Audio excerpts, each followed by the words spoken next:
Okay. Hi, Don and Mike. We appreciate it. Thank you. Hi. Welcome to our show. Hey, Don and Mike. What you don't know could fill a book. It's the Don and Mike Show, and they'll say what they wish. Where else would you rather be than right here, right now? There they are. Oh, no. 4 guys who were not in the 10 Commandments last night. Who are they wearing? Easter bonnets? I don't think they celebrate Easter the same way we do. Oh, my God. On a true story, he was a neo-Nazi with one true enemy. Himself, a man of faith, a man of hate, and a soul torn apart. Viewer discretion advised. Someone like Bob Hope, who's performed in blackface. And good afternoon, Mr. and Mrs. Easter Rabbit and all the ships at sea. The only 2 performers who didn't kiss Bob Hope's ass last night on NBC. Here's Don Geronimo and little Michael Barrett. There he is, right there. Wow. Yeah, wow, yeah. Blackface. Wow, yeah. Thank you for listening, everybody. Don and Mike Show, new episode on this Monday. April 21st. Right. And here's the phone number from anywhere in the United States. 877-365-3636. Canada. You can't. Rob, no. Yes. They backed us on the war thing. Canada, you can call. Yay! 800-636-1067 and DC 202-432-1067. Hi, Don and Mike. Buzz Burbank here. He was all over the Bob Hope special last night. I didn't know they were so close back during the road pictures. Oh, yeah. Welcome. Hi there. Welcome. Bugs in blackface. Welcome. Wild. Welcome. That is wild. Welcome. And finally... Someone called for a doctor? And there you go. There you go. Yeah. That was wild. That's wild. Wow, That's wild. I worked in blackface. The next show he came to me, he said, you open at the Stratford. And I stayed there for 6 months. And when I got out of there, man, I just had a hold of the world. I did leading man, I did blackface comedy, I do a Russian job. Yeah, who wouldn't want to see that? Yeah. Hey, what's happening? Yeah. It's Bob Hope. I'm pretending to be a black man. Yeah, that's right, Bob Hope. Blackface comedy. Wow. That's wild, man. Goodbye. Hey, Shirley Hemphill. Wow. There you go. Where's JJ? It's Bob Hope. Wow. Well, the Bob Hope show was all, so many choices last night. They had the Bob Hope on against Moses. Yeah, but I mean, they run Moses every year. Yeah. The 10 Commandments. Hey, my son said something. My Easter miracle, incidentally, which is still continuing today and into Monday, is the fact that my wife is still gone. You had a wife-free Easter. I did, and it was fantastic. My son and I, I'm convinced that a lot of the problems in my family, a lot of the regular, everyday, rough and tumble, verbal sparring, one person says something, the other, that's all my wife. So that's it. When she's gone, I mean, normally the boy drives me crazy. Sure. When she's around, a lot of the times I get pulled into these arguments with the boy, and we end up, it's a triangle thing. It goes boing, boing, boing, boing, when me to her to here, her to him, and him to... When it's just he and I, we got it under control. We got it absolutely under control. There's none of this crap where she tells me that she has to harangue him to get him to do chores over and over again. That, I lay it out real simple. I say, you do this or you're not going anywhere. Man, I bet it's the same thing when you're out in the highways and the byways. When you come to an intersection. I mean, you come to a four-way. Right. If you have 4 guys that come to a four-way intersection, I mean, this may sound like I'm a sexist pig, but I'm going to tell you, if you have 4 people come to a four-way intersection, you're going to have 4 guys that are going to probably get through it without... But if you have, an old lady here and a woman here, and then 2 guys, it's probably going to be a little messed up. Anyway, because of the relationship. There is something to be said for this. I'm going to get lots of calls about that. There is something to be said for this whole courtship of Eddie's father thing. There is something to be said for it, and I don't want one day to go by without my wife in my life, but I don't mind. What a strange Easter it is. I mean, there you are. 3 or 4 days that she's gone. You had a wife free, and I had a Easter, although brief. Well, not really brief. It was actually from about 10:45 in the morning all the way till about 1:30. You know, so it was a big, long brunch Easter egg hunt thing with my wife and my 2 kids. And, I was glad and then they were gone, of course. I was glad to have her gone. I mean, I'll be glad to have her back tonight. But Once again, it's strange. Here are the opposites again. I was delighted to have my wife with my kids. You know, it was a very nice little Easter that we had, and it was a nice brief moment. And then she went off, and I did experience the same feeling that when we were together, if she had been going off to the in-laws' house, it would have been pleasant. It's a true Easter Sunday. I mean, without offending anybody. An Easter miracle. Right. So the boy and I, we got the place under control. He had to go and get an MRI on his shoulder again this weekend. And it's his own fault that he had arthroscopic surgery on his shoulder, and then the doctor says, well, you got to go to the rehab clinic. You got to see your physical therapist. And he was supposed to go like 3 times a week, and he went twice. And he goes out and he goes bowling, and he hits golf balls, and then he'll say, Dad, I don't get it why my shoulder hurts so bad. So took him to the MRI on Saturday, and then now I know that I'm the last person, except for Mike, I'm probably the last person to get on the MP3 bandwagon. Now, what are MP3s? Okay. Let me show you something. They're songs. Let me show you something. Because, I have been aware of these recently. I'll be behind you. When we were on vacation about a month ago, my wife rented these things and said she had downloaded songs, and it's incredible. You guys all know this, of course, about Napster and whatever these other sites are. But you get these little MP3 players, no bigger than like a pager. And that like BearShare? I don't know. BearShare was one of them, yes. Still is, I think. They hold BearShare that I have had on my computer for 3 months. They hold 1,000. They hold 1,000 songs. So we get back, and I say to my wife, you know that portable MP3? I got to get me one of those. Yeah. I'm dying without that. They're great. I actually deleted BearShare because I couldn't figure out how to use it. So she says to me, a better one for you. She says to me, hey, dummy, you know this thing you carry around all the time? The Clee? The Clie, yes. The Clie, the Sony thing? It's like a Palm Pilot. She says, you realize it has an MP3 player in it? And I said, oh, I never knew that. Yeah. So she says, turn it on. See where it says audio player? So my son, what we did was we actually went back and got the book, since whenever I buy anything, I'm like most guys, I don't read the book. I just turn it on and figure it out. As it turns out, my son got on the web, and this is where I'm just so stupid. He's actually having to draw me pictures to explain. He goes to a site, it's not Napster, it starts with a K, it sounds like Kazam. And I would put in, for instance, I'd say, the Grassroots. He would type in the Grassroots, and it would come up with 8,000 different downloads of the song. And what you do is, you see who has the quickest download for you, because he was drawing me pictures to show, and really making it like I'm a retard, which I am when it comes to computers. He draws a picture. Okay, Dad, this is our computer. Now, when we sign on to this service, we go out and we talk to, it's Kazaa, thank you, other people. Kazaa! Other people and other computers. Right. And we share only the information that's in the music part of our computer with the other people. And this search engine will go through and will show you who has the songs that you want and who has them and can download them the quickest for you. What? Listen, very long story. Wait. Very short. Get it. Hold on, I got to put my memory stick tell you in. later. No, I don't. I mean, this is the don't you just go to a site that's got the music on it? No, it's like a traffic cop that connects you to all the other people who have the song. Now, here's another reason I'm stupid. I'm looking on my Clie, and it says, and I find the MP3 player. It says insert memory stick. I said to my son, well, here it is right here. And this is not the memory stick. No. This is the stylus. The stylus. Yes. So we go to Best Buy and we buy a memory stick, which is actually a little cartridge. And what you do is you put it in here. I put it in wrong. Hold on. I'll try that. Oh my God, you've broken it.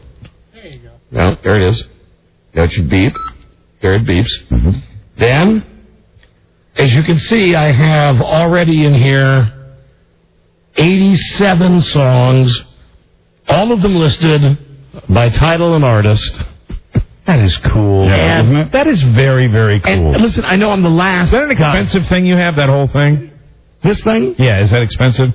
Prohibitively, but you can find cheap. You can get an MP3 player for like $125. That's like a Palm Pilot, right? Yeah. This is like, the one I have is like a Palm Pilot, but it also has this thing in it. It's got a camera in it. It's got all this crap. All right. I mean, you can go through here, listen to the eclectic music that we selected. Now, the only problem with Can you play it through that thing?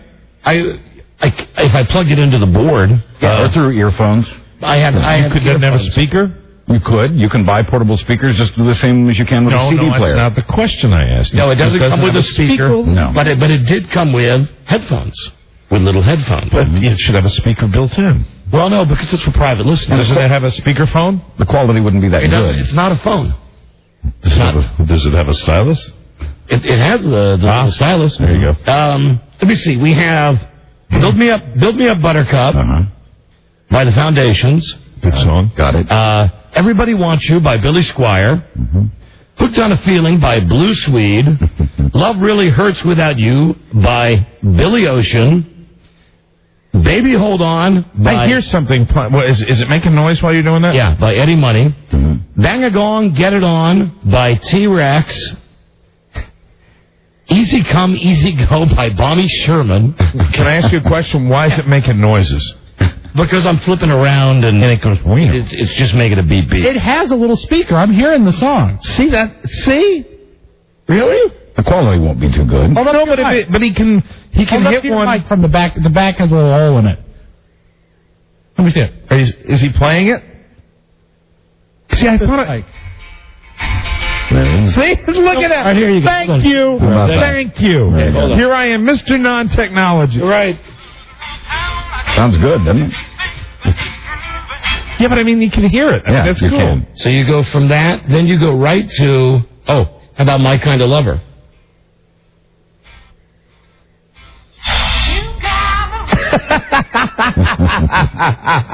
Very cool. What's the Billy Squier one you had a minute ago? I've got like 5 Billy Squires. Everybody Wants You? Is that the one? Yeah, this is My Kind Would you of mind? Lover. I mean, since you just pressed it a minute ago. Mike gets lost. I mean, I've got 84 of them on here. I've got so many. I've got... read the Billy Squier. But I've already scrolled past it. What's this one? That's Stevie Wonder. Isn't she lovely? Isn't she lovely? Anyways, it turns out I've had this technology, and I've not even known it. And it took my kid to walk me through this. Right. The problem, as I've discovered, is that when you download music, you got to wait. I mean, it's not as easy as, I'm going to get the song and download it. I mean, how long does it take to get like an average song? You got to, to get, it took us 54 minutes to download 84 songs onto one memory stick. Pretty good. So anyway, I was just incredibly blown away by the fact, of course, like everything with computers, my son knows everything, and I know absolutely nothing. And that's good. You didn't know that there was a speaker in your plie. I didn't know that either. So I'm learning stuff all the time about this. Now I'm nuts about it. I was on this site today, and I'm finding songs, and I'm mad because the songs I want aren't popular enough that enough people have not downloaded them. So, but will there be technology eventually where you'll be able to really like zap them? You just like hit a song and zip, it's there, it's in your computer? I don't know about that, but my kid was telling me that because on this particular little device that I have, he could, with a memory stick, and this is the whole computer thing. He said, for instance, the movie Anger Management, which is in theaters now. You know I didn't like it. Right. But he said, in theory, he could go download the entire movie, Anger Management, put it on a memory stick, and I could watch it on this thing. True. Right now? Right now. While it's still out in theaters? Yeah. Well, he downloads movies all the time that are out in theaters. Is that legal? No. Well, I mean, it depends. It's more of a moral thing than a legal thing because they're out there. But would you conceivably, and this is a remedial question, if he downloads a movie, would you conceivably be able to download it in such a format that it would be you'd be able to put it on a DVD and play it on a big screen television with perfect audio and video quality? Theoretically, yes. Yeah. Yeah. Right now, How do they let that happen? They don't like it. As it stands now, he's got tons of movies on his computer. And a lot of movies before they... And he can burn them onto DVD? come out. Yeah, absolutely. But he's kind of into that. I mean, he's a computer whiz. Well, he's right? a kid. And they're all like this. Are they all computer whizzes? They all are. Yeah. So he walks me through this, and I'm amazed. And I'm amazed. And listen, okay, I'm going to take some S on this. Hello, Mark? Mark? Phones aren't up. No, hold on. I'm working on it. Because the guy on line 10 was actually... It said, did you know they invented the wheel? Ouch. Okay. All right, I'm with you. I told you, I realize I'm stupid about this, but it was like this weekend, the light bulb went off. Right. And I was like, oh, my God, I got, 84 songs on this little thing, and I can get movies on this. Jesus Christ. And I've had it for like a year, and all I really use it for is I don't really use it for anything. I mean, I carry it around. See, I'm just an idiot when it comes to any of this. I mean, I am behind the curve a little bit. If you would indulge me after you talk about this, I need to ask a question about a PlayStation 2 game. Okay. And that's where I am as far as the computers. Well, hold on, I got a lot more stuff to get to. I know, but you know what? While you do this, because it's going to take a while, just very quickly. Very briefly, I don't want to interrupt you, but I do want to say one thing. Why don't you do it after the break? Because we clear the lines for the contest. Because it's going to take a long time for people to figure out the answer to this. I bet it won't with our audience. You don't think so? I bet it won't. It's about the Getaway, the game that I'm playing right now. Wait till we come back from the break. All right. Then just remember Getaway people that I'll ask after the break. Trust me, they're going to be all over it. Okay. They're going to be absolutely all over Good. it. Here's all I got besides this revelation and the fact that my wife is not going to be back from her free cruise until late tonight. Tonight. There's a problem that I have with a retail store, and I'm going to say them by name, and be damned if they're a sponsor. It's GNC. They are the pushiest, most in-your-face goddamn store I've ever been in, and I'm going to call out the store, Reston, Virginia, right by the Giant, right by the ABC liquor store, and there's a dude that works there. Any of you in the Virginia area that have been to the store know the dude I'm talking about, an old guy. What'd they do to you? Well, here's the thing. Every time we go in there, this guy comes over, and the first thing is, can I help you? Mm-hmm. No, I know what I want. Here's what I went through with him on Saturday. I go in to buy some of my, EAS shakes. Right. Now, I noticed that, like every other company in the world, they finally discovered that vanilla is popular. Buzz had on the news show Vanilla Coke, right. now there's going to be Diet Vanilla Pepsi. Well, they come out with a new flavor of this EAS shake, this protein shake, vanilla cream. Mm-hmm. And they got it in a big, giant boshy, like 40 of these powdered shakes for like $90. So I go, bingo. Guy comes over and goes, can I help you? I said, no, I know exactly what I need. This is all I need. You realize that that's all vanilla. That box has 42 shakes that are vanilla. I said, yeah. He said... He does not know who he's talking to. Guy said... And my wife's had run-ins with this guy before. Okay. Where the guy says, do you know, there's a box right below that has strawberry, chocolate, and vanilla. I said, I'm aware.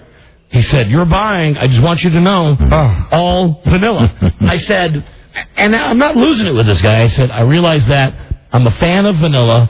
I've come in all the time. Trust me, I've tried every shake that you have here. Mm-hmm. I like vanilla. He says, okay, but it's all vanilla.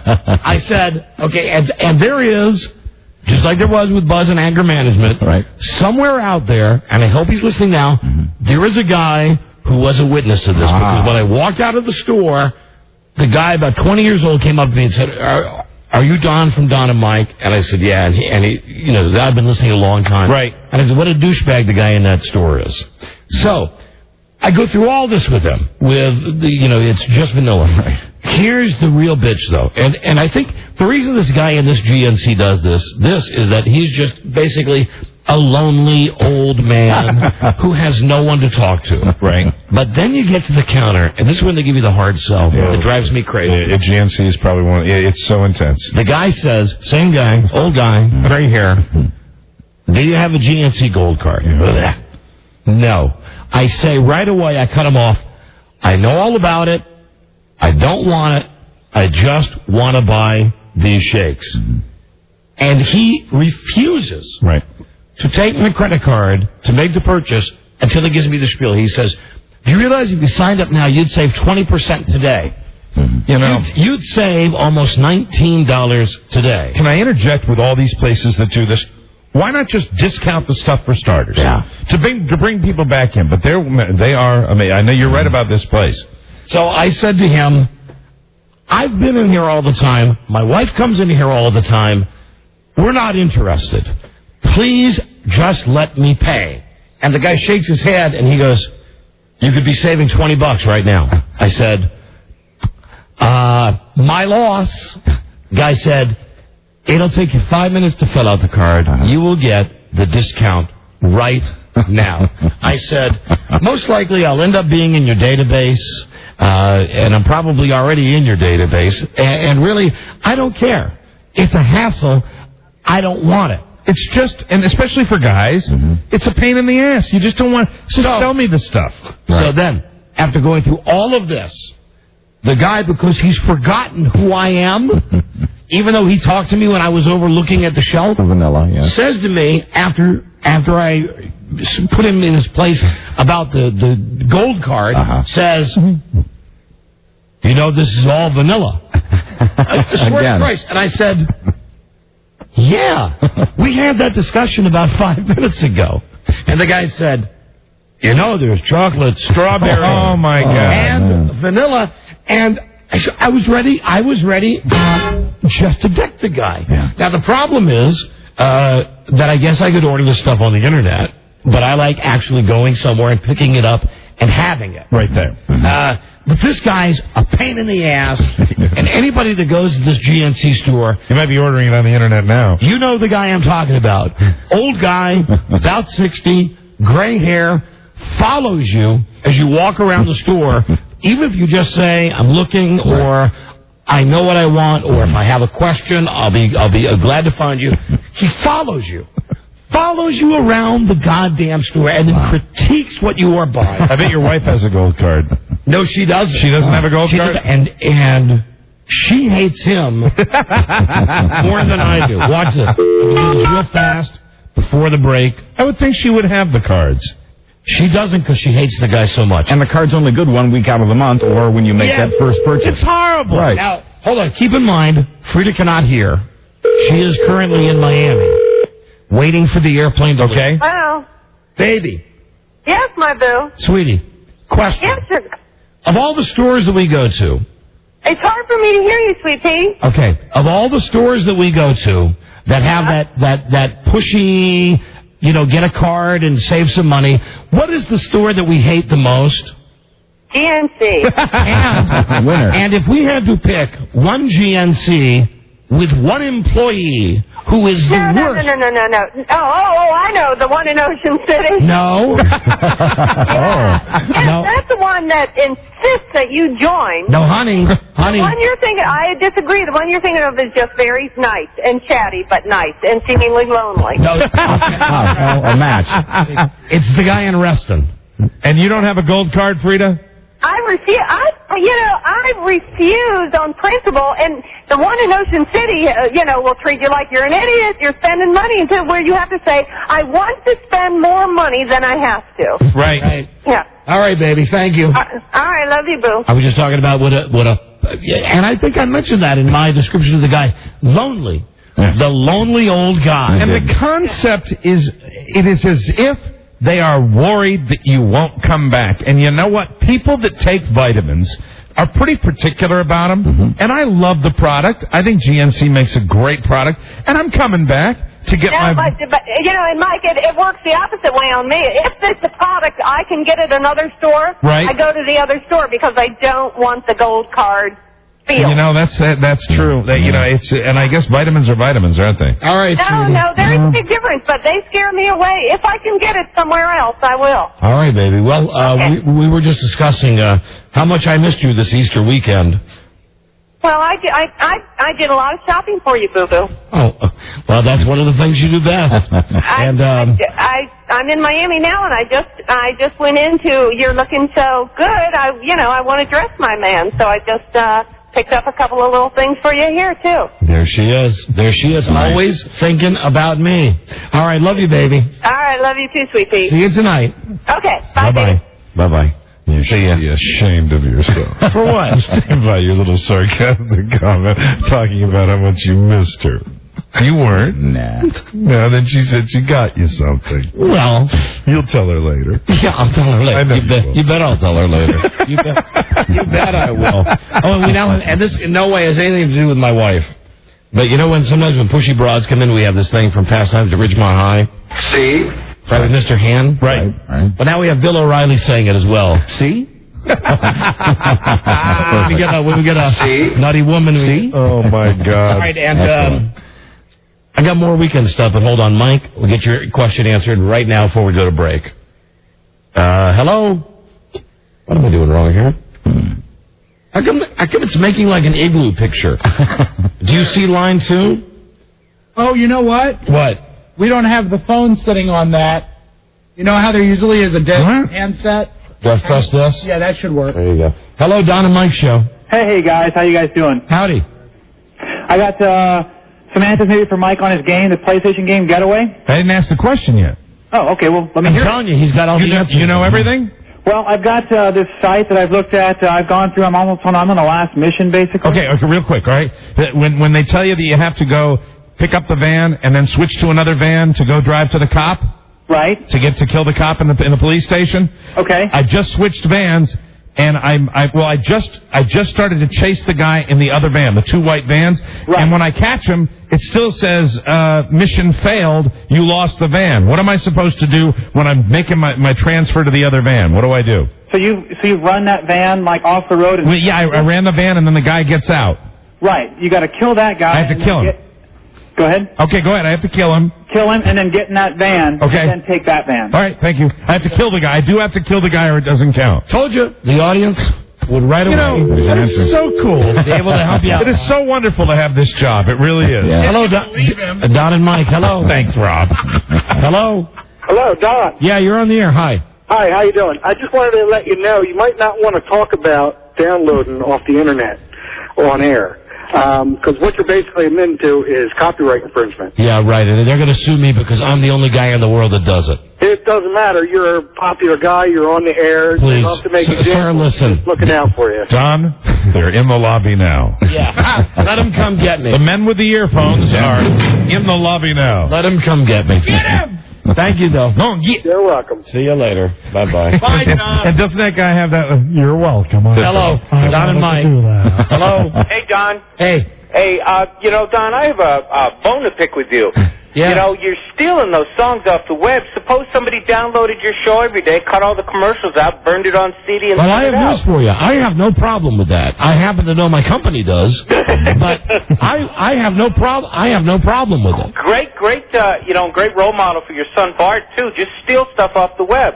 You know, the Jesus grassroots took time to put that stuff together. Shouldn't they get paid for Hey, it? listen, douche. Here's what I call being. Hey, listen, douche. First off, how many kids do you have?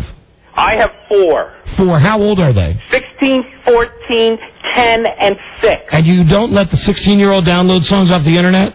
I most certainly do not. Is it a he or a she? It's a he. Does he do it without me knowing about it? Of course. But that's not the point. I guarantee he's doing it anyway. Wait a minute. You're going to tell me that those people, particularly the grassroots, let's face it, a loser band, don't you think they need the money? No, listen. Oh, come on, Here's John. what's important when you're being a role model.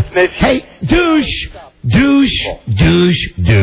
When you are a role model as a parent, yes, it is important. Yes, it's important to set the right examples with things that matter. Okay, doesn't matter. You could also say... Oh, so stealing doesn't matter. You could also say that taping a TV show off television is stealing. You just go to your house and steal your PCs, because apparently stealing something... So you could also... Hold on a second. Doesn't matter. Do you have a VCR? Of course I do. Do you know that it is against, if you follow the little words at the end of all the shows on TV, it's illegal to copy that without their permission? Actually, you're wrong. That's not how the copyright works on videotaping TV shows. Really? If you knew your facts, Don, you wouldn't have said that. There's a difference between downloading off the web and copying television shows. Well, I don't think my kid's going to grow up to be a rapist or a drug dealer or a mob boss because he's downloading songs off his website. Stealing's acceptable in your house because you're stealing things. No, it's no different than taping a TV show if it's for private use. Exactly right. Hold on, what was that? No, he just agreed with me. I said taping a song is no different than taping a TV show if it's for non-profit private use. No, that's wrong. Actually, the law Also, is quite different for take a breath, television shows than it is for music. Take a breath, please. Hold on. Do you own a CD with grassroots music on it? Of course I did. Did you buy that CD? Of course I did. You could just as easily have loaded the song off the CD from the MP3 player. Sir, what's the difference if he's bought the song, if he paid the grassroots their money, what difference does it make which version he puts in his MP3 player? There's a big difference. No, none whatsoever. One, he didn't pay for the other. I'm telling you, They're the same. It is stealing. It is against the law. It's like Napster's. Well, then please turn me over to the police, and I will be ready to turn myself in tonight. I will share a cell with Scott Peterson tonight because I have committed the heinous crime of downloading songs off the internet. Shouldn't the people that make it available on the internet, shouldn't they take it up with the artists? What about them? Well, no, the people buy the CD, they put it illegally out on the site, whether it be Napster or Kaz or any of the other ones, and then the recording artists do not get paid. Well, what about the people that do this? Software for a living. Well, isn't the issue? Hold on, shut up. Hey, I have a question for you. I have a question for you. Why isn't it the responsibility of the individuals that make these songs available? I love this. It's like I'm the first guy in the world that's done this, and you want to bust my balls. Wait, let me answer my question. Isn't that... They are both equally wrong, but the people that go at first are the people who run the trading sites themselves, i.e. Napster. That's like saying some guy, hold on a second, that is like saying a guy that's driving along the street with stolen car speakers in the back of his truck, sells them to somebody, and they buy them, and you're saying that they're equally wrong. No, actually, your analogy is incorrect. The correct analogy would be I'm a drug dealer. I wish that being a child of feces was against the law, because then you would be arrested. Hold on. My son is on the telephone right now. Okay, go ahead. My son, who you claim I have corrupted. Barty. I didn't say you corrupted. I just asked if stealing Hey, Bart. in your house. Sir, I have a point. Yeah, go ahead, Bart. What Buzz said is correct. If you own a grassroots CD and you download the same song, it is legal. It is considered a backup by the government. 100% wrong. I spend my life with this issue. Could you imagine being this kid's, one of this guy's kids? Can you imagine? You have the balls to call me about being a role model as a parent? I guarantee right now, your son, your daughter, out shooting up, prostituting themselves, selling themselves, making awful adult videos now. You know, I know it's funny for the radio, Tom, but you're stealing the songs. It's against the law. Hey, sir, when's the last time? Just tell me something. Sir, answer one question. Okay, go ahead. When is the last time you exceeded 55 miles per hour?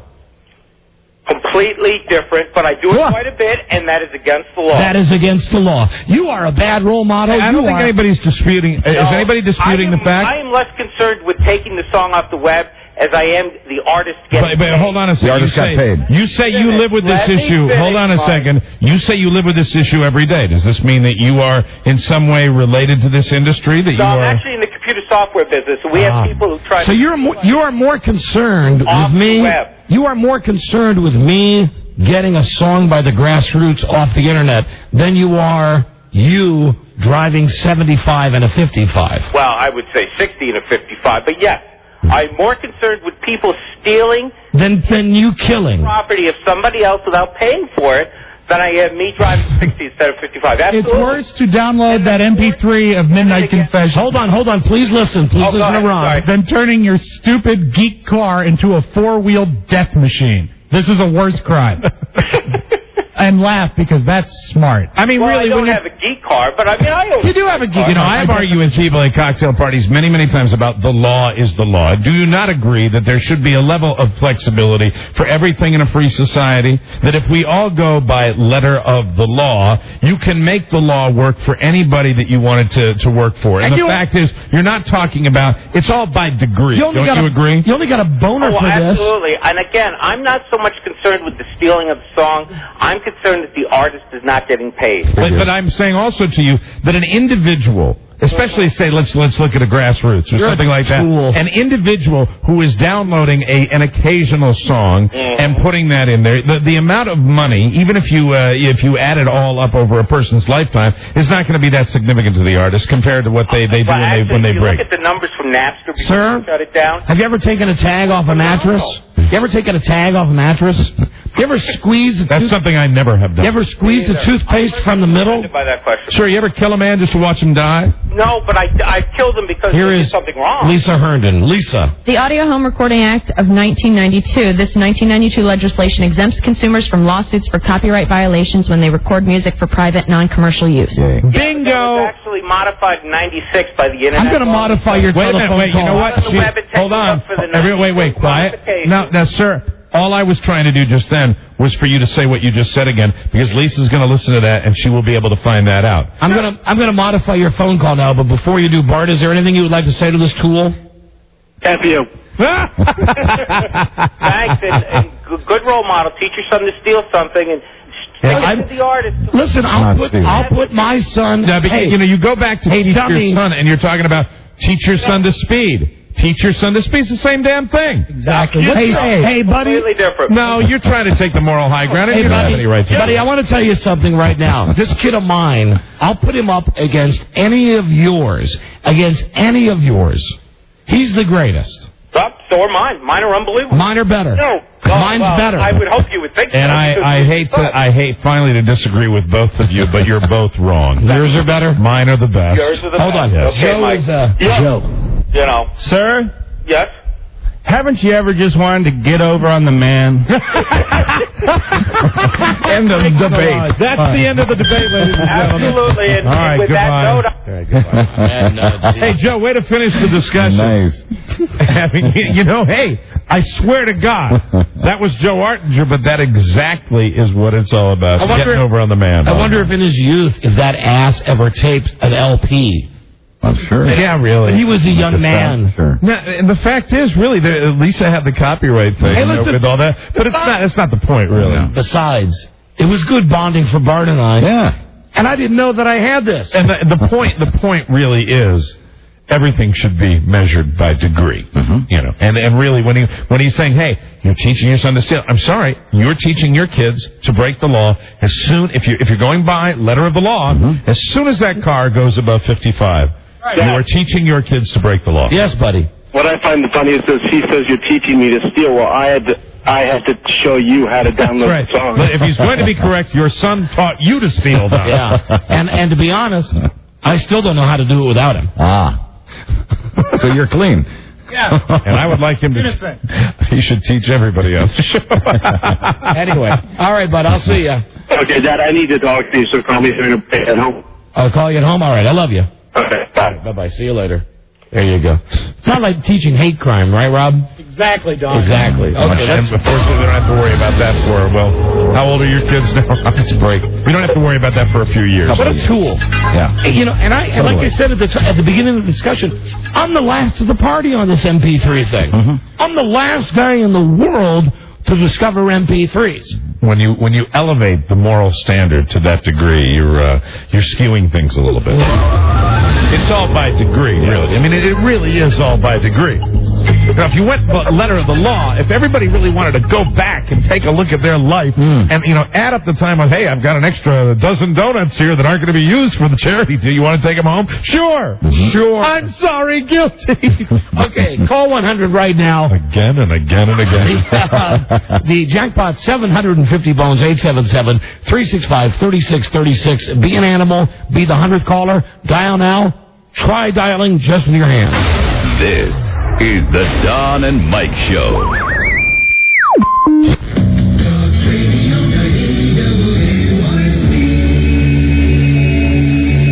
747 at WRC. Joel A. Spivak speaking. Alex Trebek is our guest, the host of Jeopardy and a couple of other classic concentration on NBC. I'm sorry, I've never seen that one, Alex. But you're in my house every night with Jeopardy. Good.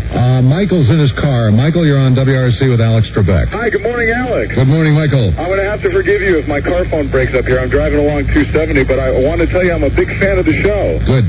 And I want to say congratulations to you and your wife. Thank you. On the little one. And I want to tell you also, I really enjoyed the interview with Don and Mike this morning. Great, fabulous. Mm-hmm. And that's why you're calling. Michael? Hello. Goodbye.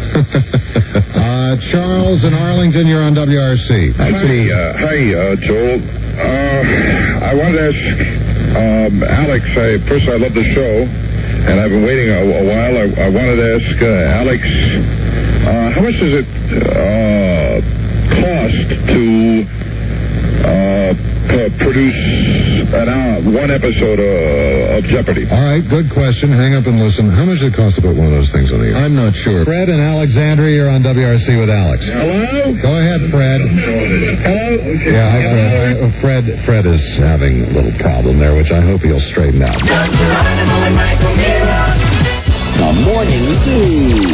WABA. Hi, everyone. This is Alex Trebek. Listening to Don Geronimo and Mike O'Mara is really putting yourself in jeopardy. So I never do it. The Don and Mike Show.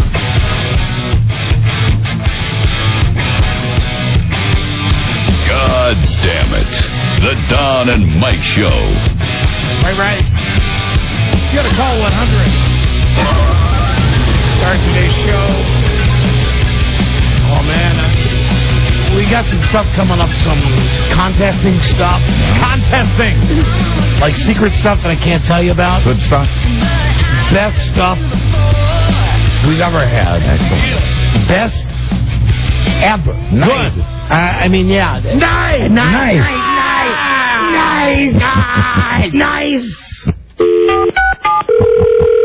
Let me just call the Minister of Misinformation. No, information.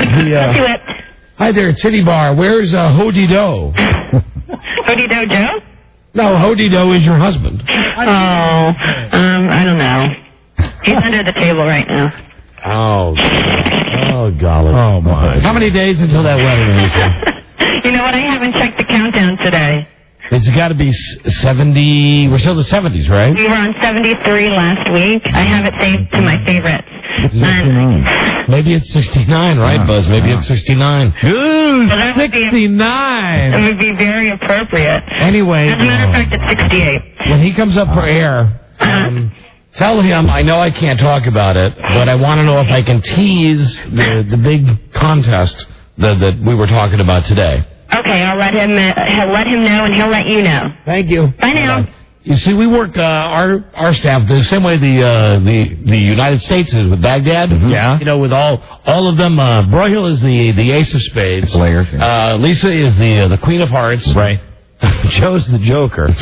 Joker. And I still think it's funny when and we just caught one of Saddam's big guys over the weekend when they show him on TV, but they say, you know, we got the six of diamonds. Six of diamonds is how they gave. You know, that's how they gave those cards to all the GIs over there, and that's how they're finding these guys. Okay, here we go. Right here, this one, line 10. Don and Mike, hello. I am caller 100. Yeah, yes, you are. And what's your name, my friend? Scott. Howdy, Scott. Where are you from? Spokane. Spokane. Mike, what is funny? Rob sometimes gives me a look. Hi, Scott. Hi. Scott, you have won the Ali G Show prize pack. Yay. Make sure to tune in. Nice. Tune in to HBO Sunday to the Ali G Show when he returns to HBO. If this is the first time that's a chance to bling bling with Ali G. Sunday nights on the HBO. Okay, here we go. The jackpot, $750.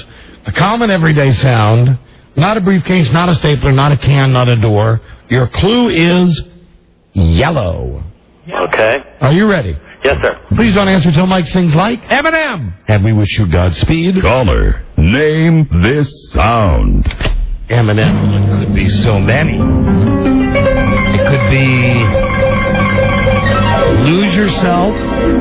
It could be that new one that's the Aerosmith record. It could be Now this looks like a job for me, so everybody just follow me because we needed some controversy because it feels so empty without me. Yeah. Nice. Yeah. Nice. Or it could be without me.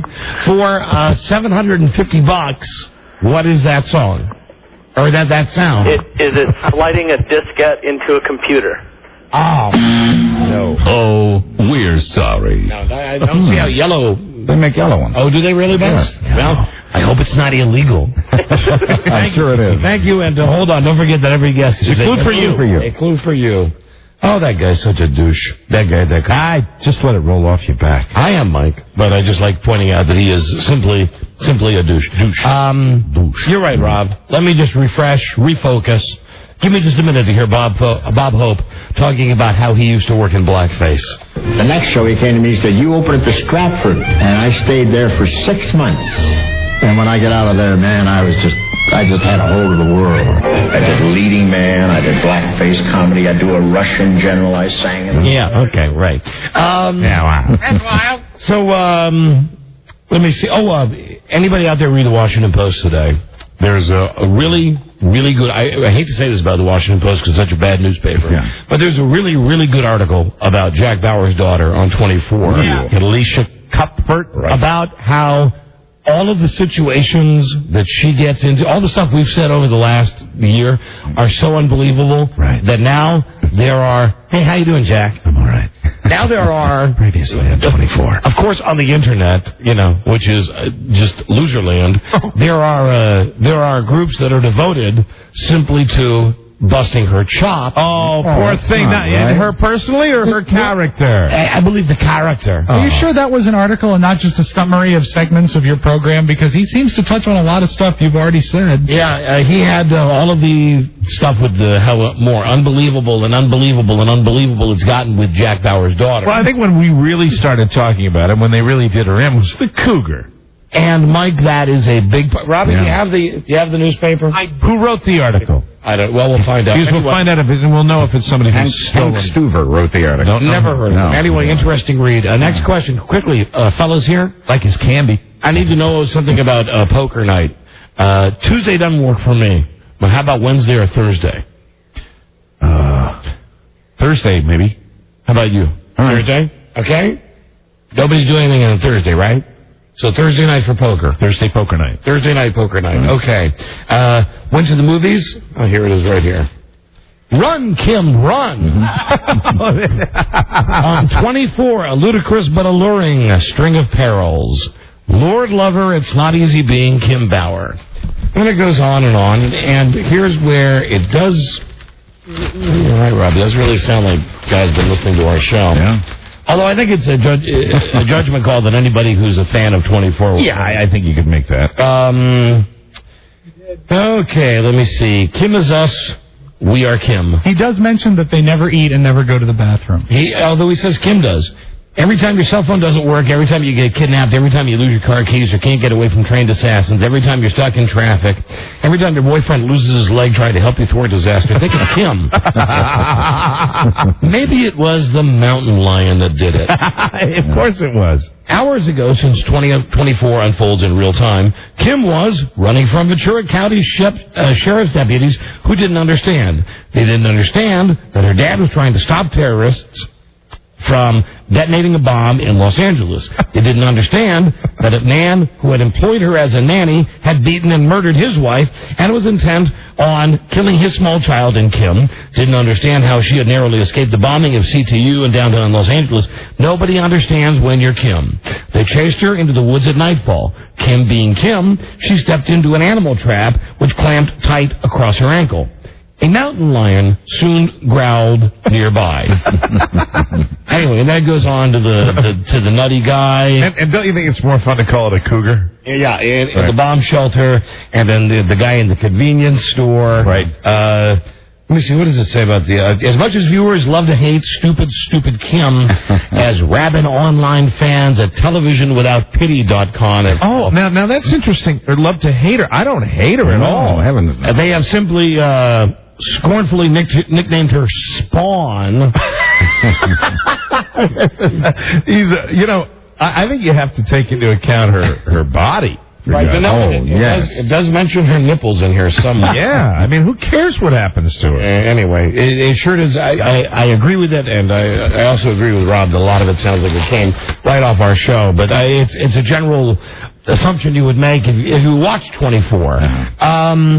Also, this weekend, my son and I went to a movie yesterday, and unlike when my wife and I went with the Burbanks to anger management, you couldn't find a more well-behaved crowd than in the movie A Mighty Wind yesterday. How'd you like it?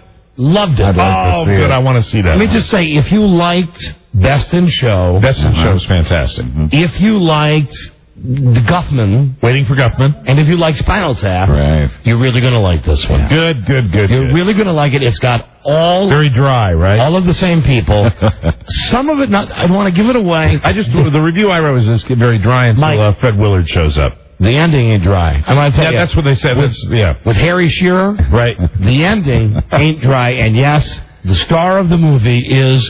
Fred Willard. And I am a Fred Willard lover from back in the America Tonight days. Right. What happened? Anybody who's seen that movie will understand. And from what I read, when I read the box office review today, I guess not a lot of people went to see it. It didn't make the top 10. Right. But there's a line that Fred Willard has.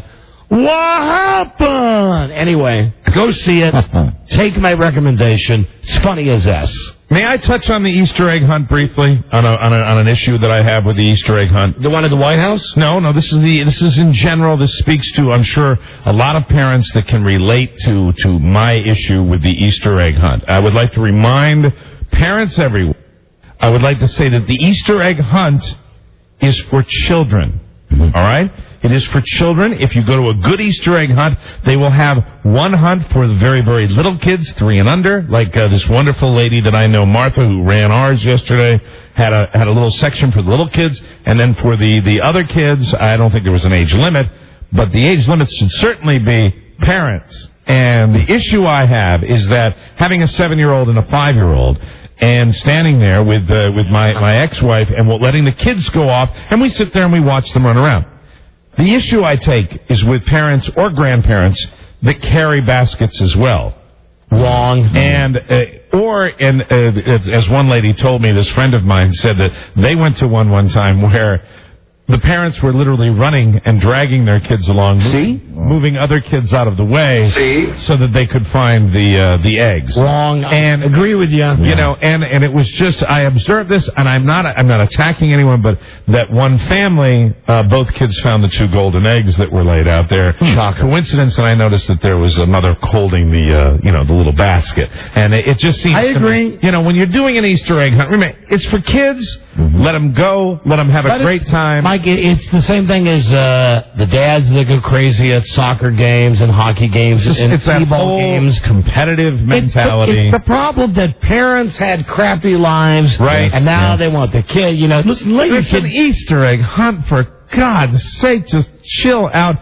Best moment ever, and it was a couple of years back when my daughter, who was 3 at the time, there's this little toddler, and I say to my oldest, I said, the little toddler doesn't have any eggs at all. Why don't you give her one of your eggs? And my daughter Catherine walks over, gives her an egg. And then my daughter Elizabeth, who was, I think, 3 at the time, walks over. She had 3 eggs in her basket, gives the little toddler an egg, walks in the other direction, stops, turns around, goes back, gives her another egg, and I said, that's kind of the spirit of the whole thing. They're little eggs with jelly beans in them, And you see these parents, it's just, it boggles my mind, because it's the mindset of adults today. It's the yuppie competition. It's amazing, man. I mean, it's an Easter egg. Like with sports and other things, little leagues. And people put this competitive thing on it. And, do you look over, if your daughter comes by and you see, there's an egg in a tree, you go, hey, I think I see one over there. That's the extent of it. You don't want to go any further. And I see, parents that are, going through bushes and stuff like that, and it's really... Well, F them. It really is. And I'm sure Jesus backs me up on this, and it's his day. F them. It's crazy. And I F them and their family. Let me get that off my chest. No, you're right. That's a good point. You know who else really deserves to be shot? I made a note when my son and I went to the movies yesterday. Yeah. On Easter Sunday. Really surprised it was jam-packed. I guess not everybody celebrates Easter in the traditional way. Not anymore, no. We certainly didn't yesterday. Right. We saw 3 cars with vanity plates that were parked in the same parking lot as us. And, listen, I hate the whole vanity plate thing. I've never been a fan of it. Even the ones that are moderately clever, once you figure them out, it's like, you always pull up and the guy or the woman who just looks like a retard. I saw 3 yesterday with my son that, and again, say what you want on being a bad influence on my kid. I said, those are cars that are asking to be keyed. And I'll tell you why. You said that. Here's one. It's a brand new Porsche. And I mean, beautiful car. Tricked out all the way. Beautiful. I mean, absolutely, like a rock star, beautiful car. It says, my new toy. That's the license tag. The worst kind. So it's like, we drive by them and I go, How is it spelled? Do you remember how it was spelled on the license plate? Is it like M-Y-N-U-T-O-Y. Then we drove past what appeared to be a Hummer. Now, not the H2, but the big one. The big, like, Arnold Schwarzenegger one. It's all mine. And the one that pissed me off the most, I saw all of these yesterday on Easter Sunday, was a brand new Mercedes. And you couldn't miss it because this thing was yellow. Canary yellow, one of those little 2-seater Mercedes, really good looking, sharp car. Right. It's like, you don't have to say anything when you're driving this car. You're driving a hot car. Speaks for itself. License tag, got a Benz. Oh. Okay, we see you got a Benz. We see it. We see it. It's just the vanity plates are nutty. I understand if it's a joke, but if it's like my toy, you see that, and then, and I didn't get to see any of the people who drove these cars because they were all parked. Yeah, I guess I'll cancel mine now. Which was? Still standing. That's okay, though. No, but that's what it would be like now. Remember when I had one that you made fun of? Remember the Fly Baby? We were doing a Bob Hope impression on the show, and we were doing, for like a month, we were going, Fly Baby, Fly Baby. And I said, that'd be fun to get a vanity tag that says Fly Baby on it. I didn't realize like an idiot until after I got that vanity tag. You know what that says to police? Fly Baby means it's not that you're a pilot or anything. No. It means you want to go fast. Not to mention the fact it was one of those catchphrases like right now we're on nice, and it passed. A month from now, it'll be gone to us. It was stupid. It'll be gone. I know we got a break, but I do have to hear this. Jim and Philly, Steve O, remember from Jackass? Yeah. We've had him on the show.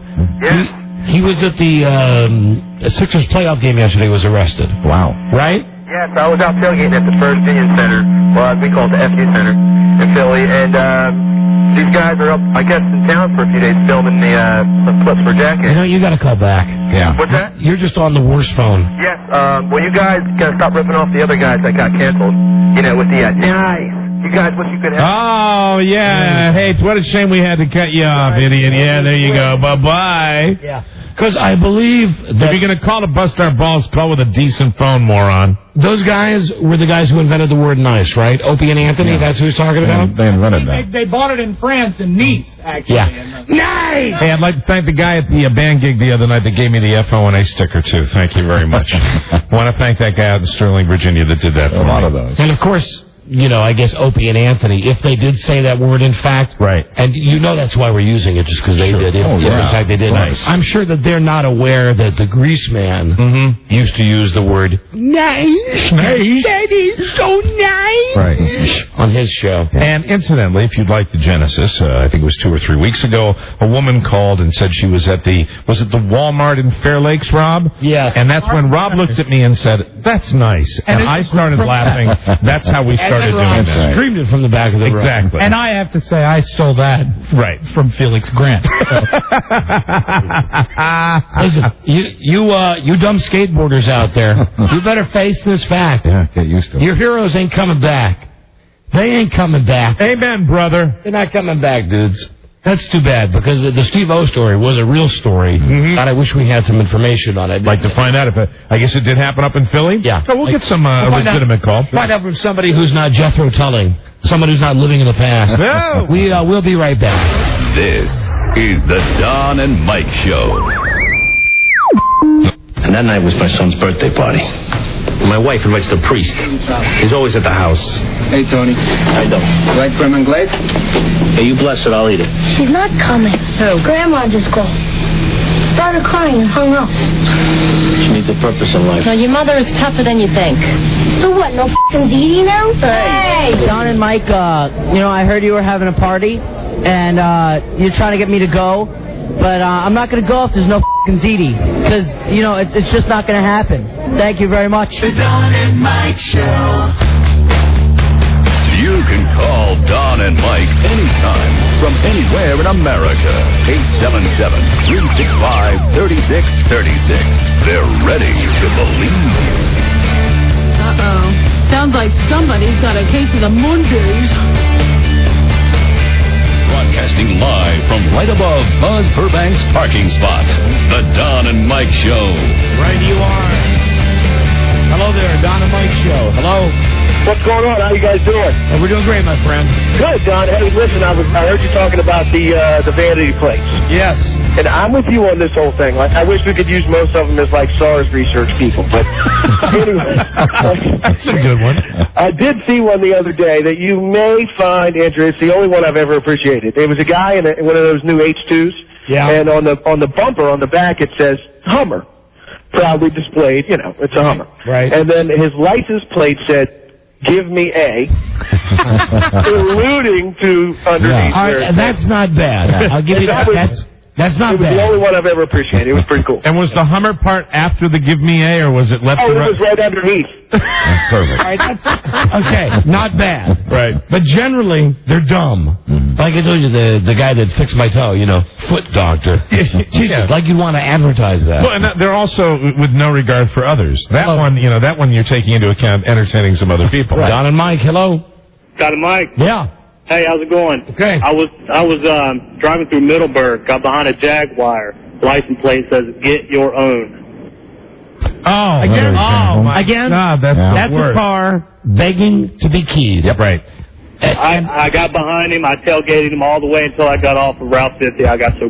All that guy needs is the combination of that license plate, and if he parked over two spots, like in a mall, right, and he would too. I guarantee. Then when I got my first Toyota, the one I had, I think, was acceptable because it was the first Toyota that I had. So yes. I was feeling the one that it said, "I'm special." Hello, Don and Mike Show.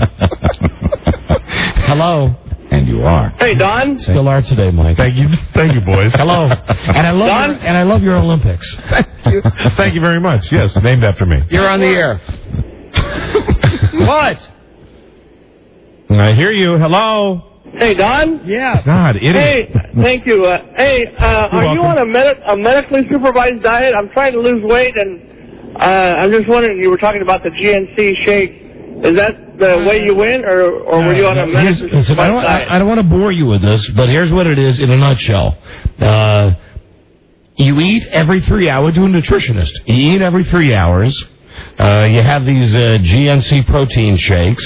You have, as dumb as it sounds, a sensible meal at night. I thought you were going to say a sensible BM. And then, and you exercise. Yeah. And you exercise. I do about 200 sit-ups a day. And now that my foot's okay, I'm back on the treadmill. You lost half of your weight, though, didn't you, without even, just by modifying your diet? Yes. Yeah. And once I started exercising, it came off as of today. Today. 49 pounds. 49 pounds. Wow. So I got one more. Yeah. One more to go. And I'm right behind you.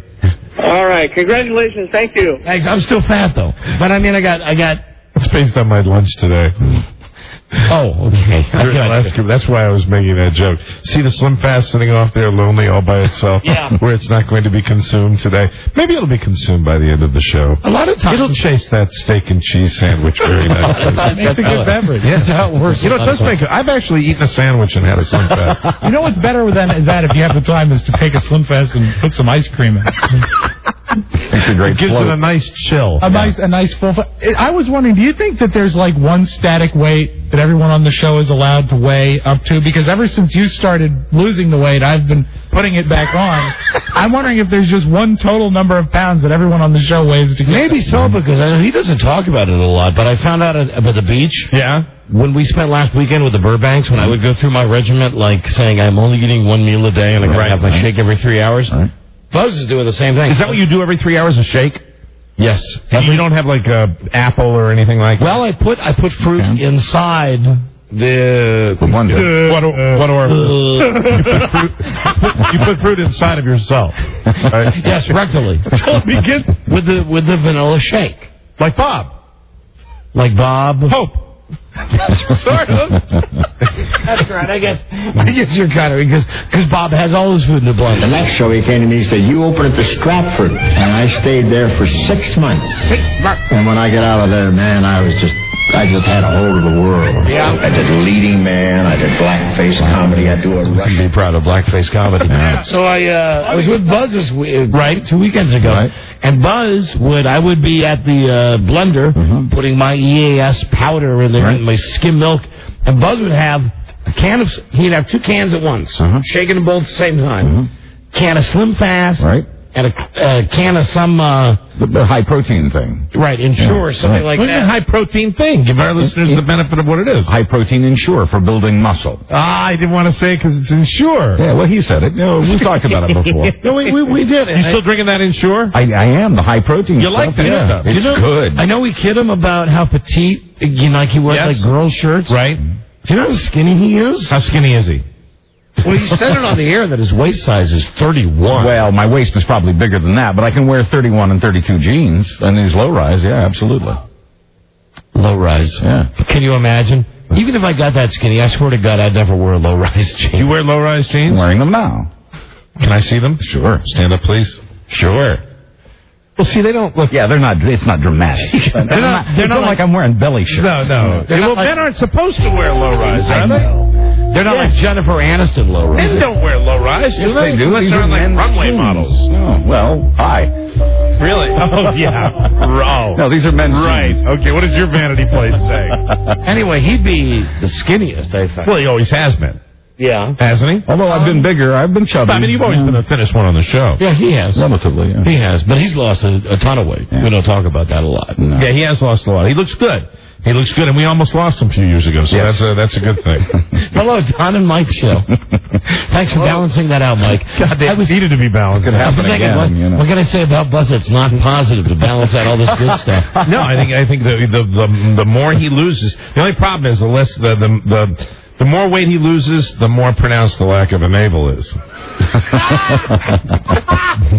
See, guys, I try very hard when I say about myself like that I've lost. Well, no, it's because I always try to balance that by saying, but I'm still fat. I'm jealous. And I'm still ugly. I'm jealous, and I hate it when somebody comes. We're seeing if somebody says, "You're really not all that fat." That's what somebody will say to me, and it's just not effing true. I'm very unhappy with the bod right now. I walked the golf course yesterday carrying my bag on the golf course, walking, an activity that I used to do without any problem, and I felt like a 90-year-old man. So I'm planning literally by Labor Day to get back on the machines. The very best compliment that someone of my carriage gets is, "Wow, that's a flattering shirt." Hello there. Some on the show have to be fat for comedic purposes. Exactly. Don and Mike, hello. Hello. Hello. Don and Mike. Yeah, hi. How you doing? Doing fine. Hey, listen, look at me. I weigh 226. Hold on, or maybe even less than that. Hold on, because it was 260. 221. 221, yeah. If I weigh 221, seriously? And I'm still fat. With my body? Yeah. If I weigh 221, I'd look like him. Yeah, but if I weigh 220, that's what I was told. I weigh 221. Right now, I weigh 385 pounds. No, I'm working on it. Hello. Yes. Hi. Somebody stole one of your bits. Carolyn Ray, the comedian. She has a talk show on UPN. Yeah, I know. She took over the Rosie-O lesbian show.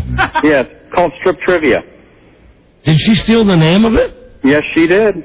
Wow. I was home Friday, and I turned it on, and she said, "Now we're going to do Strip Trivia." Wow, I will tell you. Thank you. What are you doing, Lisa? Lisa brought in a lovely. What is the type of cookie? Tagalongs. Tagalong for me. I have those doughs out there too. She could eat 16 boxes of tagalong. I think she might be like the Karen Carpenter of this show. Yeah, I gotta go to the bathroom. I'll be right back. Right. She eats all the time. She's very skinny. I hope you do a little more of that before the wedding. I remember the eating Lisa when she used to eat a lot. It was great. It was fun. You know, strip trivia is really one of the bits that really, I swear on my kid's life, I really did think up all by myself. I'll testify to that. For this show. That's It had not been done. It had not been something I heard someone else do, like some things that we do, and I lift them and change them. That one's really our bit. It most definitely is. And I have heard other DJs steal it, but how did she possibly do it on TV? Because you can't show it to people. Basically what she did, she had some, two-tier star come out, and she pulled somebody out of the audience, and the guy had 5 T-shirts on, and every time she got a question right, he took a T-shirt off until he was bare-chested. It's saying something about being... it's not to the level that you guys All right, whatever. I don't care about that. I want to talk about one other thing. We're talking about wait a minute ago, and Tammy just walked by the window. The look she just gave me, it's not a look you give a man that's fat, okay? That's a man right there. See, she knows that this is a good-looking man right here. You're right, Tammy. I just want to say, I saw your eyes. I want to say, I know, baby. I know. It's true. It's true. For God's sakes, it's true. Continue, sir. I'm sorry. I didn't mean to interrupt. I hung up on it. Sorry about that. I just, but see, you got to be comfortable.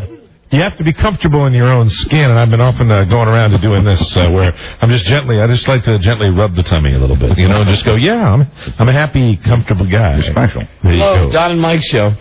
Hi, Don, Mike. Yeah. That seems to work the same way when you start talking about your sex life. When I start rubbing my belly like that, that makes you a little uncomfortable. No, listen, here's the thing. No, it doesn't. Like, my sex life doesn't. When you fondle your nipples. Okay, that's rough. But I am well, never mind. It was that thing we got in that one day on the air. What's that? Remember I told you that my wife said that I shouldn't talk about... Would you stop for a minute? My wife said I should stop talking about it. About what? About how much weight I've... Oh, I've always thought you don't know. You should stop it. You should stop it, because if you didn't talk about it, you're very proud when you come in about the weight, but the fact that you talk about it is why people give you crap about it. Like Robert, you give Robert the opportunity to do that. If you didn't and you talked about being, but that's that's what you use to motivate yourself. Am I correct? Yes. And I mean the most weight I ever lost on this show, which was 35, 40 pounds, was when we were every single day there was a scale in here. And quite frankly, that's the only real motivational tool that would get me to do it. And I'm thinking maybe sooner than later I would go back to bringing the talking scale in here. Wow, that would be outstanding radio. I'm up to way up. Wow. That would be there's a 3 in my future. That's how heavy I am. Are you kidding? See, I carry it. I carry it well. That's the thing about you. Yeah. I'm like 285 or something like that. You're asking me. Yeah, easily. Maybe more. I would have guessed I'll weigh myself tomorrow morning and I'll come back in. I know, because I'd look the same way if I was 250. That's the problem. That is the problem. But is it the problem or is it the solution? Rob, you kill me, Rob. Rob kills me. There's no funnier man on the subject of weight than Mr. Spivak right here.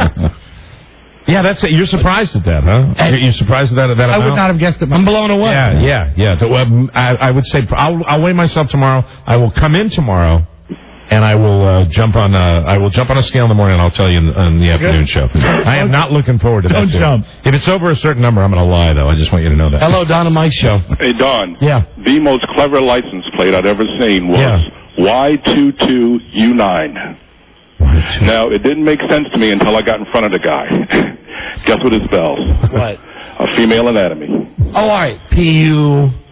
Exactly. Right. I was behind this guy, and I couldn't make it out. When I got in front of him and looked in my rearview mirror, I had to give him the thumbs up. Oh, I would have driven off the road laughing. Hello, Don and Mike's show. Yeah, there's another license plate kind of like that one, and it says 3MTA3. Okay? 3MTA3. And when you get in front of him, you read it backwards. What does it say? Eat me. Eat me. Okay. From the Beastie Boys. See, those are people. Oh, is it really from the Beastie Boys album cover? But those are people using their heads. Yeah. That's better than my Benz. Got my Benz. Or my toy. My toy. F that. Hello, Don and Mike. Gentlemen. Yeah. I know a girl with 36 double D in Roman numerals. No. That's bragging again. Hello, Don and Mike. More bragging. Hey, Don and Mike. Yeah. She might as well just put whore. Yeah. Hello. Yeah, well, women have a lot of them, like kitten, things like that. All those really, and it's all you sit there and it's like you'll see something that says kitten, and then you'll pull up next to this troll. No, we used to make fun of one of my wife's closest friends, or one of my good friends as well, works in the radio industry, will go nameless. For a long time, she had vanity tags that said Lady DJ. And whenever she would pull up in front of our house, Frida would just have to say to me, listen, don't say a word. Don't say anything to her about her license plate. Don't even say that's a nice license plate. Just shut up. Maybe that's fighting the anonymity that is radio, because, we're in a business when you're on the radio where, unless you have a TV commercial running or you go out and you do a lot of things where you've been doing it a million years like we have, you don't get the recognition, and maybe that's what she was looking for. I guess. I don't know. She would have gotten recognition if they pulled that trick that Frank pulled by putting that dildo in the front of her car. Hello, Don and Mike show. Hey, Don and Mike. Yeah. Did you guys hear yet why Steve-O got arrested at the Sixers game? No, it had something to do with taping something for a TV show, right? No. Yeah. He got arrested because he streaked across the basketball court. Good for him. I don't know if the show is televised or not, but Steve-O on Jackass would just like to live his life naked. We've had him on the show a couple of times. We like him. He's funny. Hello, Don and Mike. Don and Mike, my heroes. Hi there.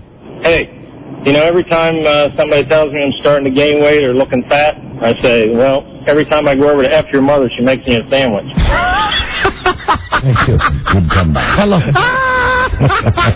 That's good. Don and Mike, hello. That was pretty good. Hey, how about this license plate for you? You're going to have to spell it out because you cannot say it on the radio. Okay. PHAQUE and the number 2. Yeah. Okay. Yeah. I've seen that one before. And again, no problem with those. It's the show-off ones. It's my toy. Mm-hmm. Please, your toy. It's like $100,000 car. Get your own. Yeah. Just get a regular license plate. It's like when I had my, before I even worked with you, when I had my Plymouth Satellite. Yeah. I had a vanity plate back then. It said, jealous with a question mark. Wow. I love that one. Don and Mike, hello. Hey, buddies. Hey. Hey, back when I used to listen to you down in Richmond, kind of in the sticks. Excuse me, Rob. I very rarely say that on mic, but excuse me. I just had a couple of Slim Fast farts come out. Yes. Yeah, so I pulled up next to this hillbilly in his truck, and his license plate said, sorry liver. Sorry liver? Yeah. Oh, he's sorry to his liver. Oh, sorry liver. All right, sorry. A comma would work there, I bet, in a sorry liver. Yeah. Hello, Don and Mike. Hey, Don and Mike. Yeah. Hey, this is Chris. Listen to Philadelphia YSP. Thank you, Chris. Hey, I just want to tell you guys, I saw a few years ago in an article in a newspaper, had a picture of a kid's car, license plate URAPNUS. And they threatened the kid with suspension from high school. Sure. He didn't take the tag off. So he had to get his license plate changed. You are a penis. That's great. That's great because you're entertaining people. Mm-hmm. That's great. That's better than my toy got my Benz. I think everybody should think about getting a vanity tag with the goal being to entertain their fellow drivers. Yeah. We need stuff like that. Thank you, my friend. You got it, my man. Listen, we're up on a break. I don't know. Last night was a very tough night if you watch television, watch network TV. Sad night, Don. That you had on NBC, you had... the next show he came to me and said, you open at the Stratford. And Bob, there for 6 months. And when I got out of there, man, I just had a hold of the world. Yeah. I did leading man. I did blackface comedy. I love that. It just rolls by that like it's nothing. I did blackface comedy. Very proud. So you got Feeble Bob Hope, which is like a car wreck. You can't not watch it. Then you got the 10 Commandments. Is Bob Hope like Saddam Hussein, though, or maybe Osama bin Laden because we haven't seen him? Is Bob indeed, did they have proof that he is still with us? We don't know. I don't know proof. Then you had the 10 Commandments, and at the same time you had The Simpsons, and I don't think it is a coincidence that they reran the episode last night on Easter Sunday where Homer starts praying to God for things and ends up suing the church and ends up having the church given to him to live in. Oh, that's right. And turns it into a giant party. It's so great. Doesn't he kick the substance abuse meeting out or something? Yeah, like that? He sends them all to Moe's bar. It's just so great. Anyway, so many choices last night. Not to mention the fact that all over the news you had the Pope doing his Vatican services for Easter Sunday. So when we come back for the first time ever on our show, you know how in 60 Minutes they have that point-counterpoint thing with Clinton and Dole, and it just sucks. We're going to try, as recommended by a listener last week, Pope and Hope. Pope and Hope, ladies and gentlemen. And the topic of today's debate, who will die first? the Pope or Bob Hope. Interesting. They will both be with us via satellite. Fantastic. In just a moment, in blackface. We'll be right back. This is the Don and Mike Show. There's 4 stages of senility, you know. I didn't know that. I know one of them. The first stage, you forget names. Second stage, you forget faces. Third stage, you forget to zip up. And the fourth stage, you forget to zip down. The Don and Mike Show.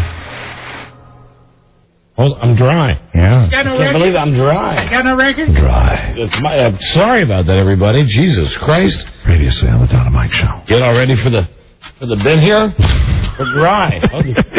That's on me. We got to take it. Get ready for the bin. Take it from the top. Make up. This is the Don and Mike Show. Are you going to hear the same bad Bob Hope joke again? There's 4 stages of senility, you know. I didn't know that. I know one of them. The first stage, you forget names. Second stage, you forget faces. Because you forget your record. Third stage, you forget to zip up. And the fourth stage, you forget to zip down. The Don and Mike Show. What do you say we cut the chit-chat a-hole? Hey. Geronimo and O'Mara on the Zoo. Hey, we're back. Hi. Last night, NBC had this just goddamn ridiculous NBC-style Bob Hope birthday show. Which was really a tribute, whatever you want to call it. It was really more a commercial for NBC. Yeah, they worked all their primetime shows into the, around a tribute to Bob Hope. What I found the most ridiculous was, like, after they would run a bunch of clips of Bob Hope, it would be the cast of Just Shoot Me, which has, of course, nothing to do with Bob Hope. But it's an excuse to put the cast of Just Shoot Me on with Just Shoot Me underneath. Yeah, and then it would be Special Victims Unit Law and Order, Right. saying a happy birthday to Bob Hope. Yeah, I found myself enjoying the clips of Bob, especially the old stuff that everybody grew up watching, and then getting really ticked off when they would show, not related, just to promote their shows. So a lot of it, and I guess we've got some tapes that we can play a little later in today's show with the awful Jane Pauley. She's the host. Bob Hope is a national treasure. But the question we had that was brought up on the show Friday was who's going to die first, Pope or Hope. Right. And they were both on TV yesterday, and now via satellite. First, let's go out to Palm Springs, California, and see if Bob Hope is available. Bob? Bob? Cosby. Bob? Okay. And at the same time, let's go live to the Vatican. He's in town for Hello? I believe. Hello? Pope will also be joining. Very good. Hey, it's Bob Hope. Let's put them together. Hey. Hello? Yeah, hey, this the Pope? I'm in my Pope-mobile. Yeah, hey, Holiness, I understand. How you doing? I got 4 dogs. Yeah. I'm dying. Hey, how you doing there, Your Holiness? I am dying. I know you are. I'm going to outlive everybody. I'm going to outlive everybody. I'm going to outlive little Joey Heatherton and also the AP All-American football team. The only way I speak with people now is through this device in my Pope-mobile.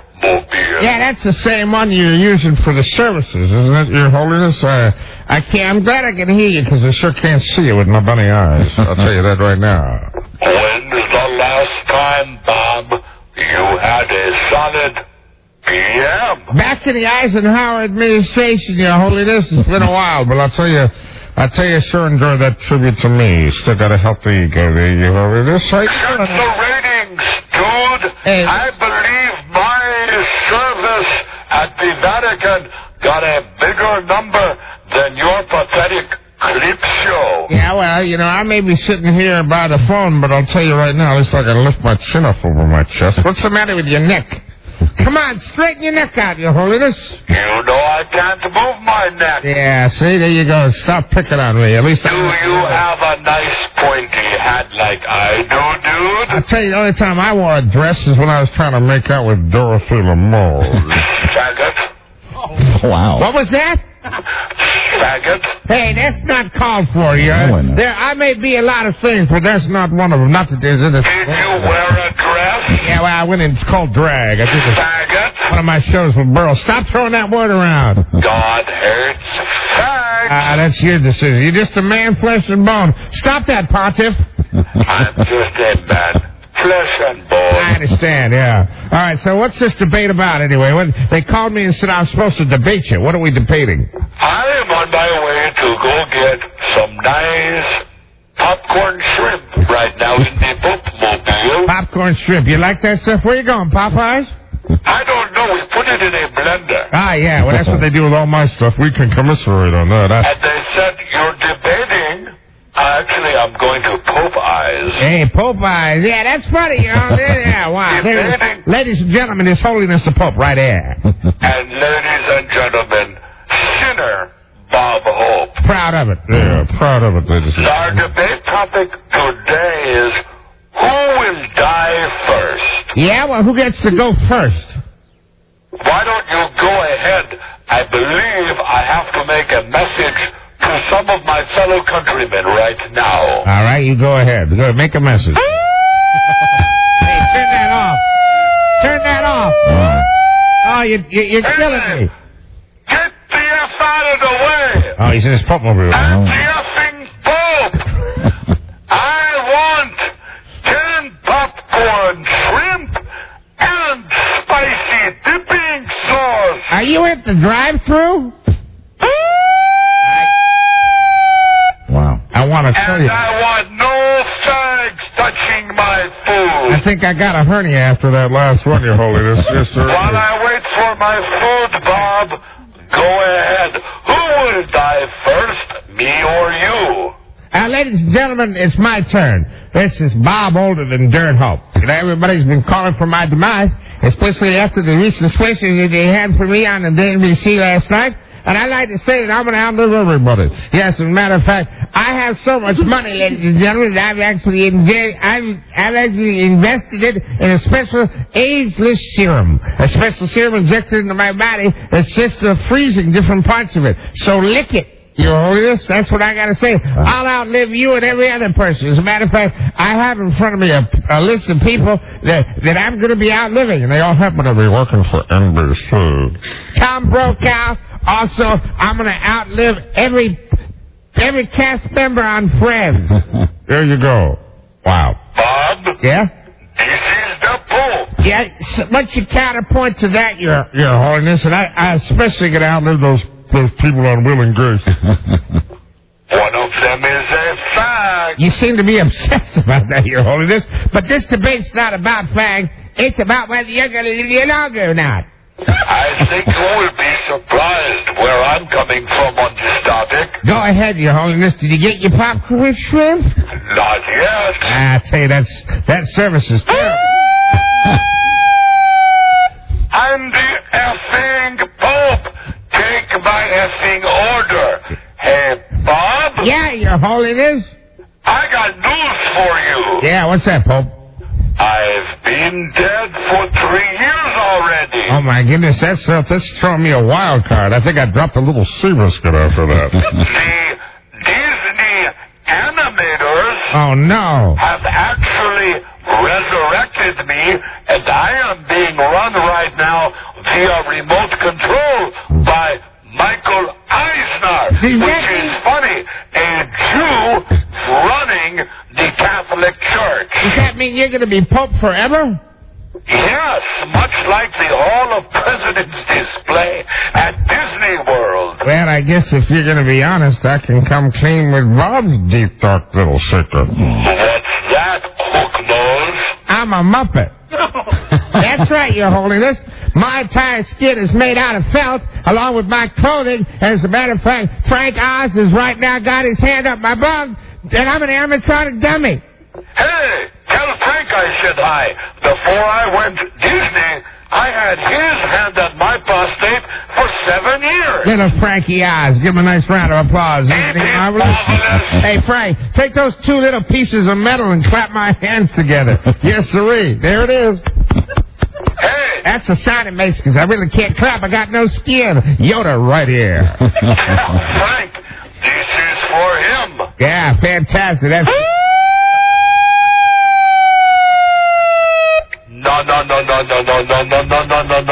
Pope man. Well, ladies and gentlemen, got to tell everybody now the cat's out of the bag. You see, the fact of the matter is the Pope and Bob are both deceased. We're dead. Yes, we're dead. We're dead, but we will live forever. We will especially outlive those fat, no talents, Don and Mike. That's right. Those disc jockeys with no genitals don't have a chance of outliving us because we're actually created by synthetic organisms or whatever they're called. On behalf of the Walt Disney Foundation and Corporation, let me say my Easter message to the world.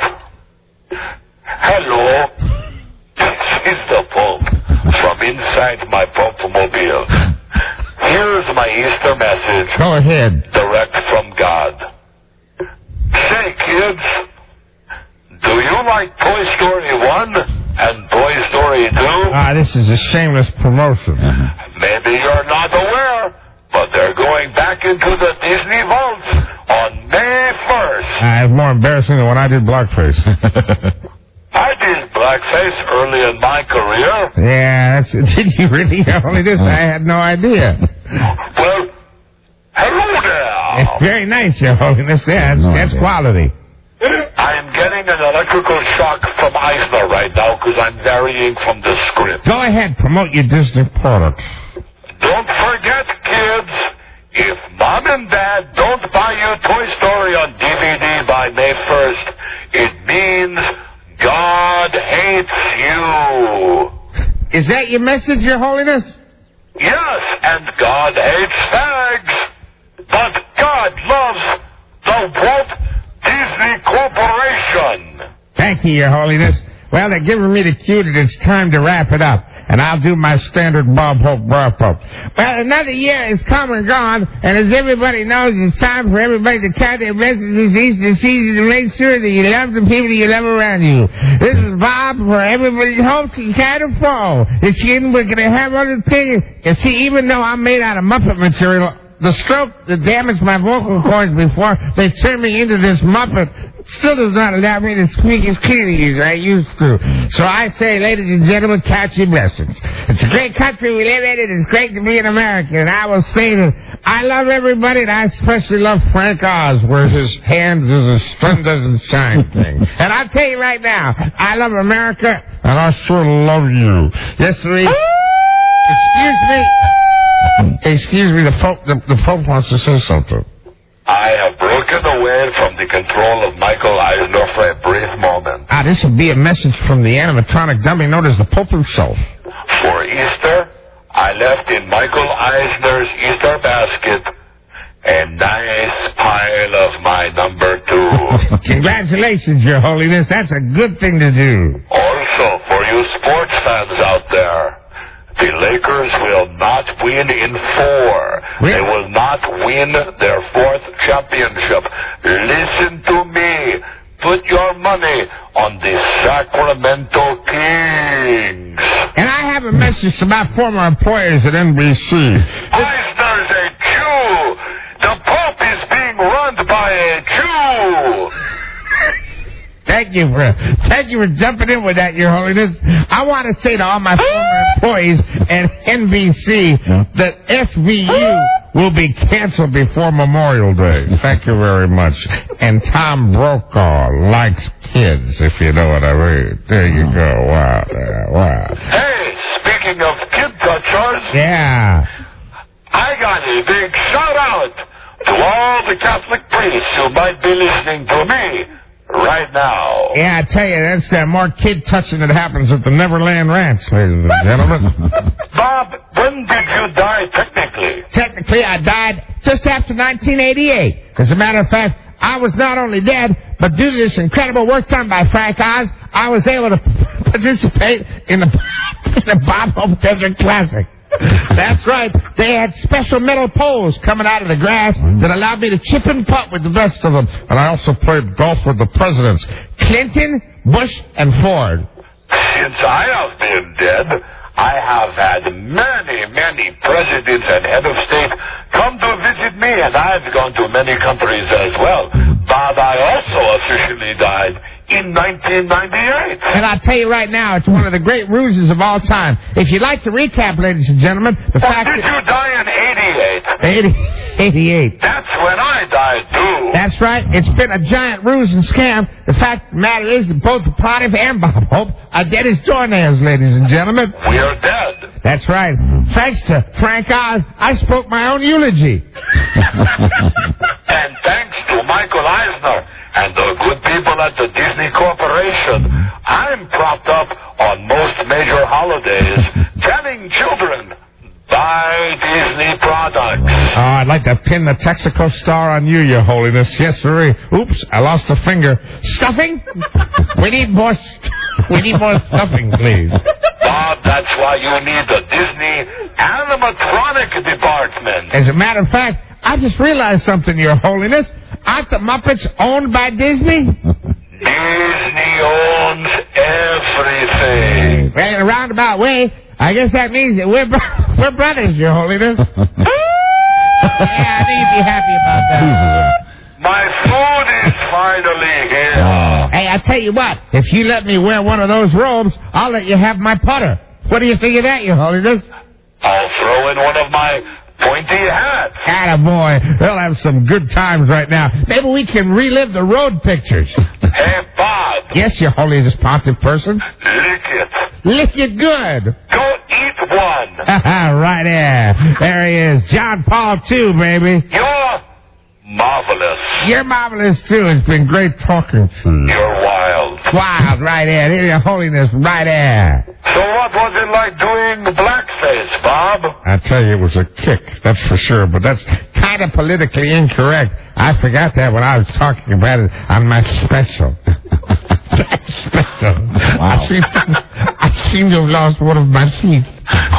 Tell Frank Oz to move my bowels for me. Until next time, I'm glad we had this time.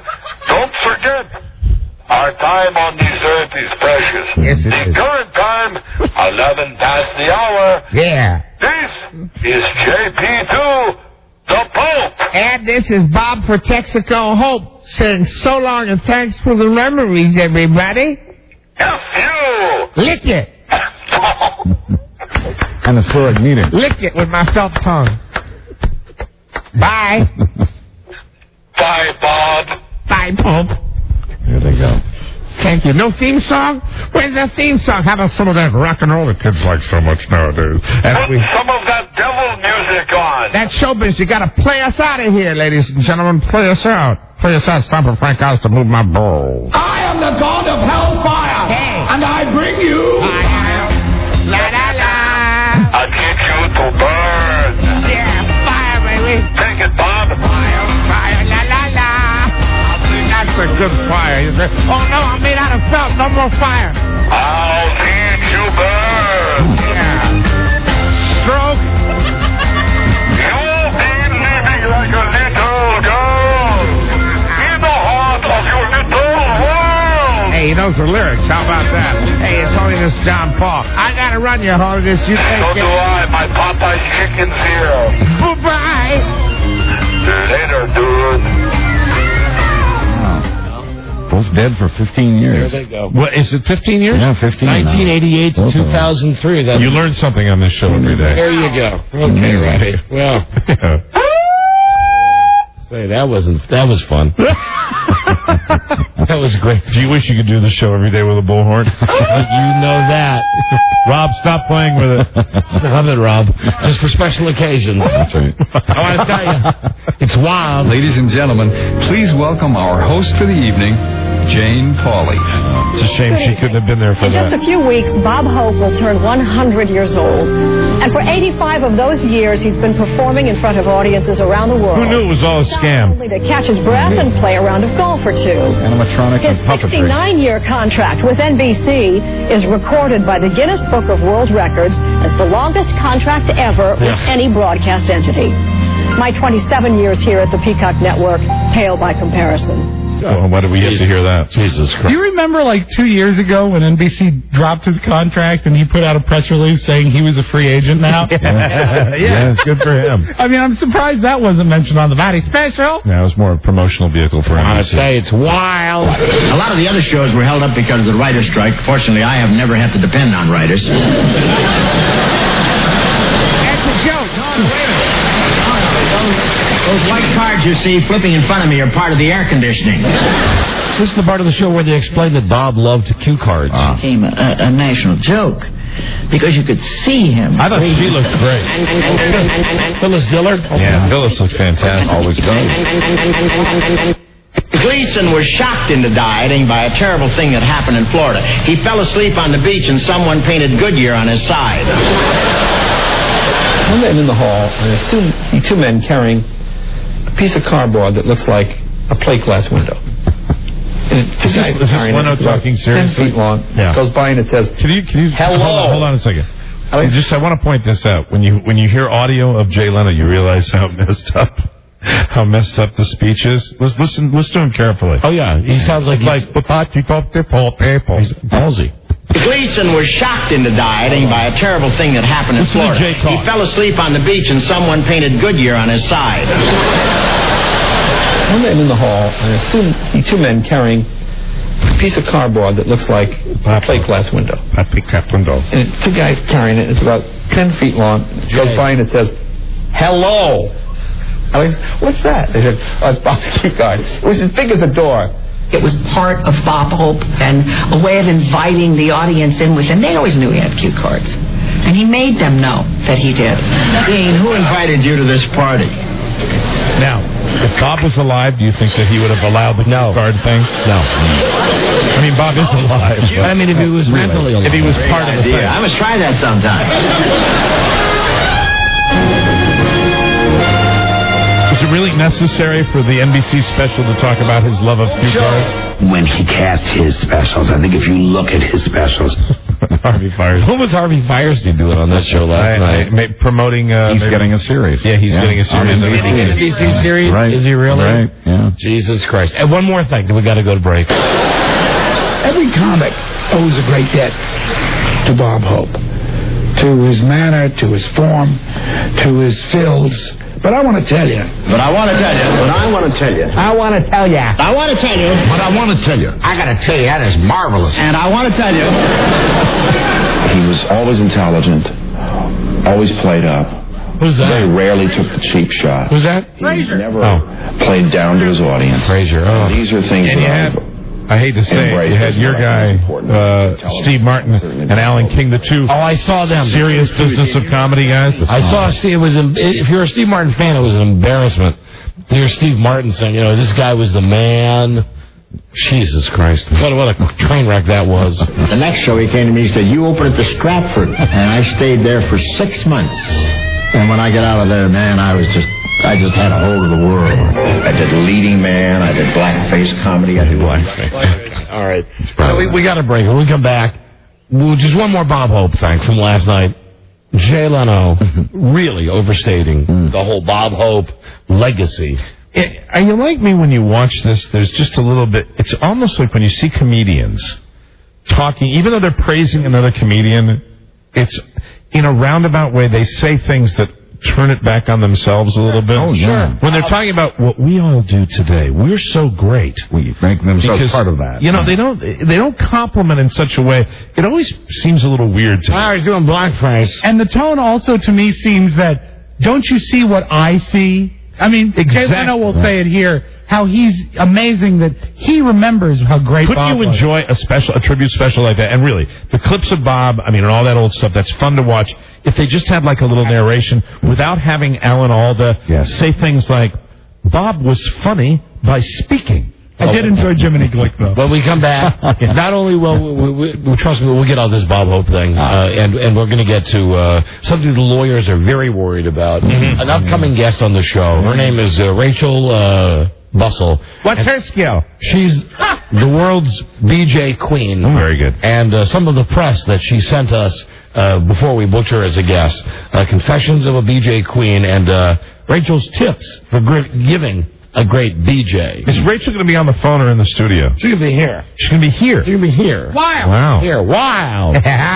So listen, stay tuned. I know that's what you really, really listen for. Yeah. Sure. Is the good, dirty stuff. Mm-hmm. And it's coming right up. This is the Don and Mike Show. When you're an innovator and you get old, people forget that you're an innovator. You know, and there's a whole generation of people that just remember Bob Hope as, didn't he used to do some shows for the Titans or something? You know, and they forget. I mean, he's probably the greatest American entertainer of the 20th century.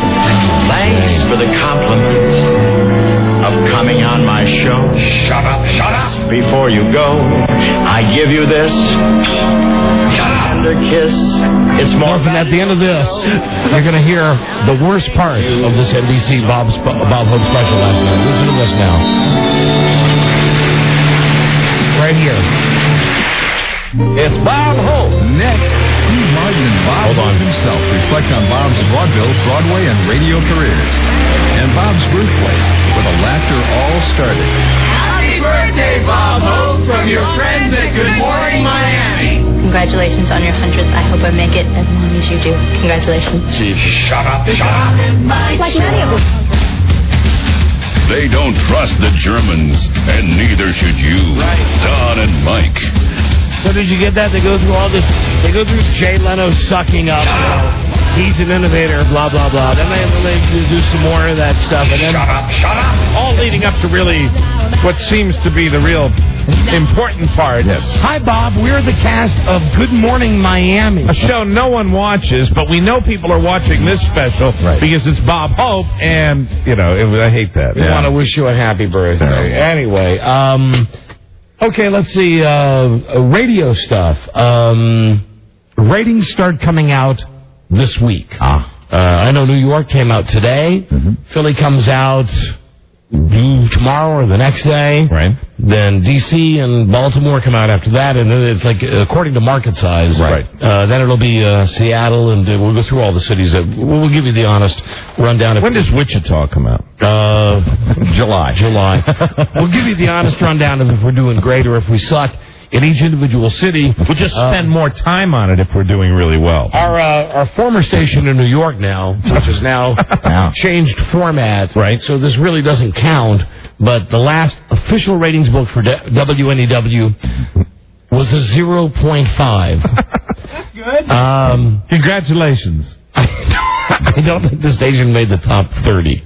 Right. So we'll let you know what happens with the other stations that we're still on when those ratings come out later this week. Good. Now, also this week on the show, I've got this other radio thing, too. I guess we'll have to get to it tomorrow. You mean radio advice? Yeah. Program directors, 30 wonderful techniques to help air talent. That's when I sharpen my pencil when you're going to read something like that. And then KLLC on-air antics cause Bay Area mayhem. Woo! So that's something for everybody in the Bay Area.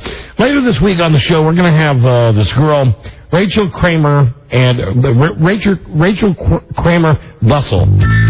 And that's her name, Rachel Kramer Bussell? Yeah, she's the BJ Queen. All right, and she's obviously skilled at it. We received the following from her as kind of a hi, get to know me. Oh, very good. Get to know me. Don and Mike, I have a confession to make. I love sucking C. Oh, dear. I know that sounds like every kind of porno cliche, but for the sexually empowered, feminist, bisexual woman, it's also very true. There's something beautiful, magical, and powerful about taking a lover in my mouth, sliding it down, playing with it, holding it safely within the confines of my mouth, and while I'm doing it, it definitely turns me on. I get aroused when I'm giving oral, often without any other stimulation. Just being so close to his most private parts, being granted entrance to the very personal male territory, gets me going. You know, everybody's stopped now. Yeah. Cars are pulled over on the side of the road now. Can I just point out what's great about this show is that in the last segment, we spent like 15 minutes on Bob Hope and the Pope on who was going to die first. Right. And now we've gone right to the BJ Queen. It's a wonderful segue. It's a good And mix. incidentally, lawyers, Infinity lawyers, with nothing better to do than listen to this show, a show that's never had an indecency complaint in our lives. Don't worry, we've edited all of this to fit Infinity broadcast standards. Very good. Put your feet up. You know what? And it was still mildly entertaining. For me, and keep in mind, this is the cover letter that this broad sent us. For me, BJs are a normal and natural part of sex. When a lover unveils his rod to me, my first instinct is to hold it, fondle it, and put it in my pie hole. This is how I get to know his and become close to it in a wholly unique, special way. It's an extremely intimate activity for me because even more so than regular, right? Because he's not only letting me pleasure him, he's also trusting me with one of his most precious organs. There are partners I've slept with but not given BJs to, and definitely ones that I regret giving BJs. Now I prefer to reserve that for special partners who I feel that extra connection with. That makes it special and exciting. Well, that's interesting. It's intimate because I've chosen to do it because I want to, not because I'm trying to please a guy or get it over with or any of the other number of reasons that women use. You would think when you hear somebody with that title, the BJ Queen, that, it would be anybody walking down the street. But no, she saves that favor for special people. That's good. It'd be interesting to see what she looks like, incidentally. Rip Taylor. Of course, his pleasure is important to me, but the fact that I'm enthusiastic about it and often initiate it makes it better for both of us. That's a lesson, really, that I think should be carried through to all women. Amen. He knows that I want to do it, and I'm not being pressured into it. I often moan when giving a BJ because the act itself produces that kind of involuntary reaction for me. I'm moaning in appreciation of the pure and simple beauty of his in its raw, naked form and the way it feels against the delicate walls of my mouth. You know what I just realized? What's that? I'd like to know for all the amateurs out there that aren't professionals, that aren't in the biz or the industry, as they call it. When she mentions moaning, I was just thinking for a second, and in my career, and I don't know about you gentlemen, but moaning during that particular thing, not... I've seen it in movies a lot, but as far as in the real you never get it in real life. Never. And I'm wondering whether that's something that I think that would be kind of cool. Yeah, it's because she's right. Because most women now you know what I'm waiting for you to say. What would you like me to say? I've heard moaning many times. I've only I think I have. Oh, you are so full of it. I've been with the same woman for 22 years, and when she does it, when my wife does that act to me, right? It's always. When I've been a good boy, right, as a favor, and while I get the feeling that she doesn't hate doing it, right, you're right. Never once have I ever got, Yeah, and I would think that would be an absolute, and I just think it would be terrific to get that. Yeah. Don and Mike show. Hey, Don, how you doing? Hey, we're doing great. Hey, listen, for your beach towel fans out here, it would really sound, I think, a lot better if Lisa were to read this letter to us. Get out of here. Sorry. I'm not running a J.O. club here. Okay? No? Jesus Christ. I mean, I know. All right, We're not? I am. Hello. What if Lisa was to read a paragraph? Don and Mike. Yes. I'm sexy enough to read this, okay? Yeah, I agree. Hello. I agree, handsome. Hello. Hello, you're on the air. Yeah, you're saying that you don't get moaning. I moan for my husband. I was saying that would be a terrific, even if it was like faked a little bit. A nice touch. It would be, and not like did you just burp? No, I cleared my throat. Oh, okay. I was wondering what was. You did it again. Did it again. I mean, it would be a really nice, not over the top, real subtle. No, you just When you have it way in there, you just do it just a little bit, and it makes it vibrate a little bit. Oh, yes, of course. That too. Yeah, it's the vibration. Oh, man. All right, bye-bye, honey. Bye. Just a little... Oh, now we're going to get all the broads to call. Of course, I've never moaned when I've been doing the other thing. Hello? No, me either. I bet you have, though, Buzz. Yes, so we're not going to ask. You haven't. Yes, I have. Oh, God. Mm-hmm. God, you're pissing me off. Hello, Don and Mike show. Hello? Hello? Yeah, you're on the air. Hi. Yeah, I was calling. Whenever I give a VJ, I always moan, and like the girl said before, it vibrates in the mouth, and it feels better for the girl and the guy. I'm sorry, I spit my water out because Buzz was moaning. Hello, Don and Mike show. Hey, Don. Yeah. I just want to let you know, my wife's exactly the same way. It's like, oh, all the stars have aligned, and you're the luckiest guy ever, and dude, let's do it. And a month later, it's like, oh, when do we get to do it again, honey?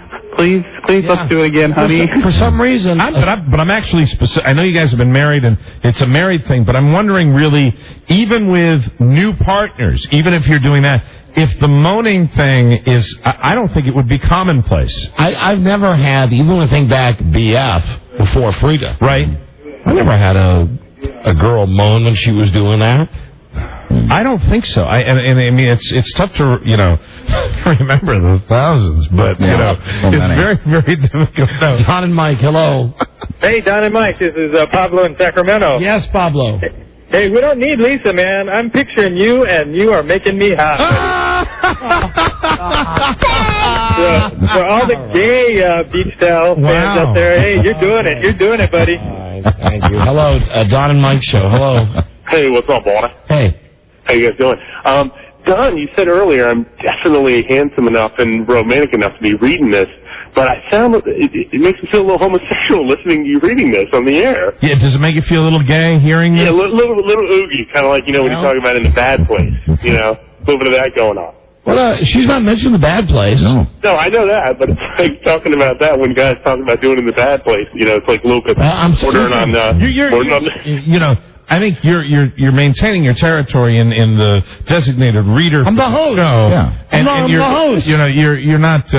That's where you're coming from, right? Yeah, Mike. I mean, I know. There's a little. You're not coming from you're kind of getting into being the one that's going to read this.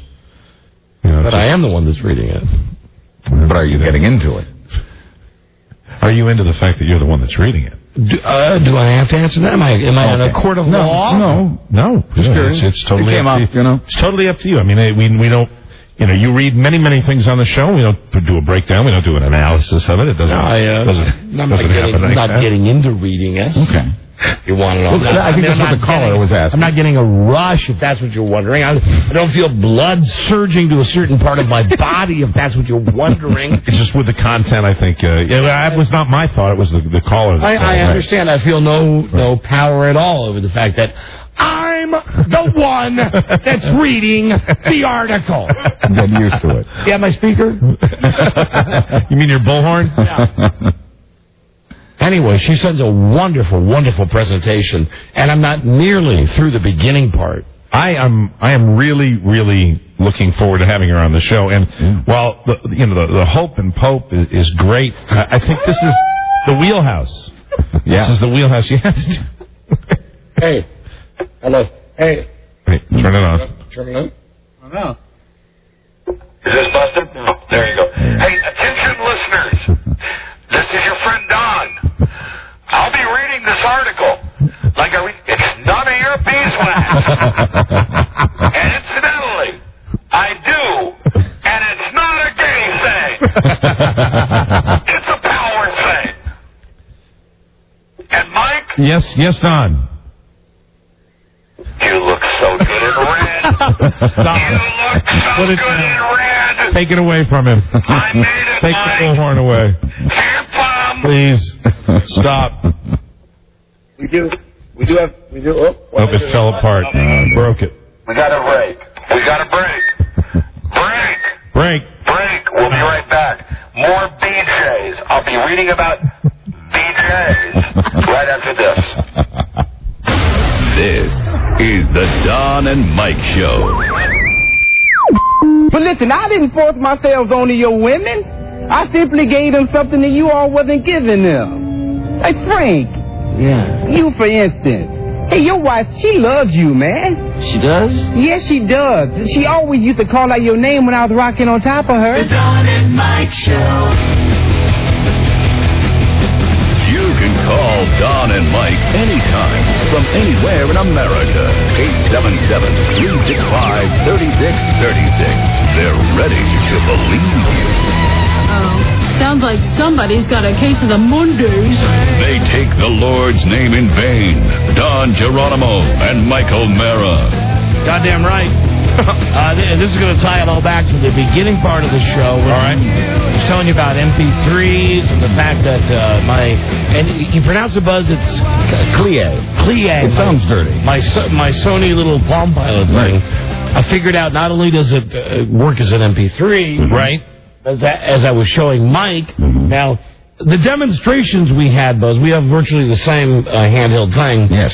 The demonstrations we had were very different. Buzz was giving me a demonstration during the break. Yeah. I showed Mike earlier on my machine. Let me find it real fast. The movie part. Right. Oh yeah. Okay. So what I have on my movie part, which I showed Mike, was some movies that I actually took with my little handheld device on vacation. And I was I thought it was very nice, but I wasn't really sold on it based on your like this was just on the cruise ship looking at palm trees. Very pretty, very pretty. I'm just not sure it's my kind of thing. Yeah. Buzz showed you what?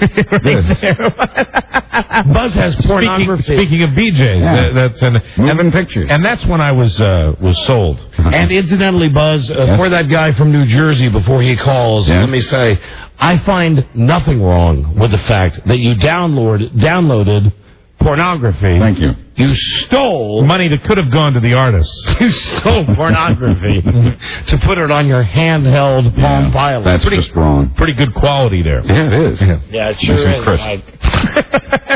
Crisp. Sure is. You know what? For that, I don't think it even would matter if he stole the device. So long as he had the porno, that's what counts. Amen. All right, now listen, BJ Queen. BJ Queen. Some more about her come on letter. Oh, and incidentally, Lisa did a little more research. Once she contacted us and we said, yes, we like you on the show. Understand that we've got all these ridiculous restrictions because Infinity keeps hiring dumb disc jockeys that don't know where the line is.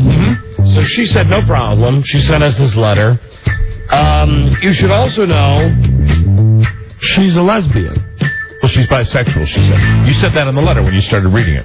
But the most recent letter that she has sent to Lisa, her new bio indicates that she now just identifies herself as a lesbian. Even though she's also... and now that I look at it, what she wants to come on the show is she wants to have confessions of a BJ Queen, saying she used to be a BJ Queen. So those things she said were not true anymore? Well, that I am terribly sorry. This is what we will... takes away from her title. This is what we will find out when she... What she doesn't do it anymore? Ouch. Let me see. Is that what this is? I mean, how can you be the queen? Yeah. Hold on. But remember, the letter she sent us was, would you like to have me on the show? I'm thinking about writing a book called Confessions of... well, what is the letter dated that you were reading before? Yeah. The one that you started where she said, hey, I love this. I saved this for special people now. We got it about 2 months ago. Well, then... It's a quick turnaround. I mean, if she's not into guys anymore at all? Let me see. I'd sure like to know, because you know what? It changes everything if she's takes away her credibility. It totally takes away her credibility. She writes the Lusty Lady column at Check This Out, the Tight Spots column at Lesbianation, and Rachel's Kiss and Tell, an erotic gossip column at the Erotica Readers and Writers Association. She's an editorial assistant at On Our Backs, a contributing editor at Clean Sheets. God. She's been published in the San Francisco Chronicle, Curve, Diva, Playgirl, On Our Backs, City Search, Oxygen.com, Labida, Best Lesbian Erotica 2001, Faster Pussycats, Hot and Bothered 3, Tough Girls, and Best Bisexual Erotica Volume 2. She is co-author of The Burning Bush, Jewish Women Write All About Sexuality, and The Lesbian Sex Book. She reads frequently in New York and has... She sounds like she could be omnisexual. And has read her work at Blue Stockings, The Center, Meow Mix, Remote Lounge, and Rising Cafe, as well as Lambada Rising in D.C. and Books Inc. in San Francisco. Is that Lambda Rising? Yeah, what did I say, Lambada? Lambada. Well, isn't Lambda a gay organization? Yeah, you're right, LAMBDA. She lives in New York. Not to be confused with Lambada, the forbidden dance. She lives in New York. She served on the boards of Now, NYC, and Lesbian Sex Mafia. She enjoys entering contests, marathon phone conversations, drinking cosmopolitans, and playing the Naked Girl video game. She's on a constant quest for a clean room. And here maybe is the most important fact that we need to know about her. She sent along a photo of her face. Take a look. She ain't no beauty queen. She's not bad. Oh, I was... Listen, from the... I mean, I think it's a horrible picture, but really... I mean, it's a bad picture, and she looks a little skanky, but she's not... She's not butt ugly. She looks like... Take a look. I wouldn't do her on a dare. Well, I wouldn't do her based on the associations, frankly. Just look at the picture. But, I mean, I might, if I just get her and get a different bio. Would you do that? I would say she's right on the line. Yeah. Right on the cusp. I would, but then you know, I have a thing for Kennedy. Not doable. That's what she looks like. She looks like Kennedy from MTV. She looks like Kennedy from MTV. Except Kennedy from MTV's prettier. Yeah, she's a meteor Kennedy. Hello, Dynamite That's Show. what you can't tell by that picture. Hello. Hello? Hi. Hi. Hi, you're on the air. Radio Gods, how are you? Hi, we're doing great, thanks. I tuned in a little late, but I just wanted to say, boy, can that Tim Sabian write a letter. All right, I'm not sure they get that, but thank you. I think I get it. Bye-bye. How old is she? 100. That's for Tim. Tim right now nervously trimming his beard because Philadelphia ratings come out this week. Coming very close to an artery. Oh, careful, Tim. Very close to... When Tim's shaving now, it's starting to look like Dan Aykroyd doing a Julia Child skit. With blood coming everywhere. Oh, I've cut the dickens out of my finger. Okay, let's continue with the letter she sent us. I'm moaning in appreciation. I went past that. Right. Even though my area is not directly involved when I'm giving oral, that doesn't mean there's nothing in it for me. When I hit my rhythm and start rocking back and forth, when his slides a certain way into my... Yeah. And it works perfectly, I am aroused. Sometimes I touch myself and my hand moves in the same rhythm as my mouth, and I feel like we are connected and in tune with each other rather than on two separate sexual paths. Knowing that I am bringing my partner pleasure is erotic to me in an intensely personal way. And I say good for her. As well as being sexually exciting in other ways. I can feel myself get aroused as he enters and the feeling that heightens as I proceed. I don't want to feed any stereotypes that women should, by design, get turned on by sucking their lover, a la Linda Lovelace in the porn classic, but I'm not going to shy away from the fact I do. I find it a wonderful prelude to doing it, because we're both equally turned on. And good for her. Yeah. Well, we have to answer the question as to whether she still does this, because it takes away from it if she doesn't. We'll try to find out. Good. We'll try to... Well, either way, I think we should still have her as a guest. Yeah, I mean, of course. It just wouldn't be as much fun. She does have tips for giving a good one. See, I mean, and I'm sure that would be one, even if she doesn't do that anymore. I'm sure that wouldn't change. Valid tips. Valid tips. Get it? Hello, Don and Mike Show. Hey, Don. Hey, Mike. Hey. Hi, Buzz. Hey, Rob. Hello there. Well, when I'm sucking the D, this is Rick Fox, by the way. Big O. Okay, that guy's like doing a Lakers thing. He must have been calling from Sacramento. This is Rick Fox, and I'm sucking a D. Is that the big thing that Kings fans are putting out there? I guess so. And, you know, say what you will about Rick Fox. He's no homo. He's married to Vanessa Williams. Right, exactly. Hello, Don and Mike Show. Yeah, Don and Mike, enjoyed the letter very much. And I wanted to thank you for not reading it in the Craig Wilson voice. Thanks very much. You are very welcome. All right, friend. Let's examine the guy that thanks you like that. Hello, Don and Mike. Radio God. Hi. Hi, Don. Hi. Thank you for reading the letter. Hello there. This is Mike from LV. From Las Vegas, right. Yes, sir. Being from the land of female impersonators, and, you know, they have them in shows around here, is there any possibility that this BJ Queen is a man? No. Hold on. No way.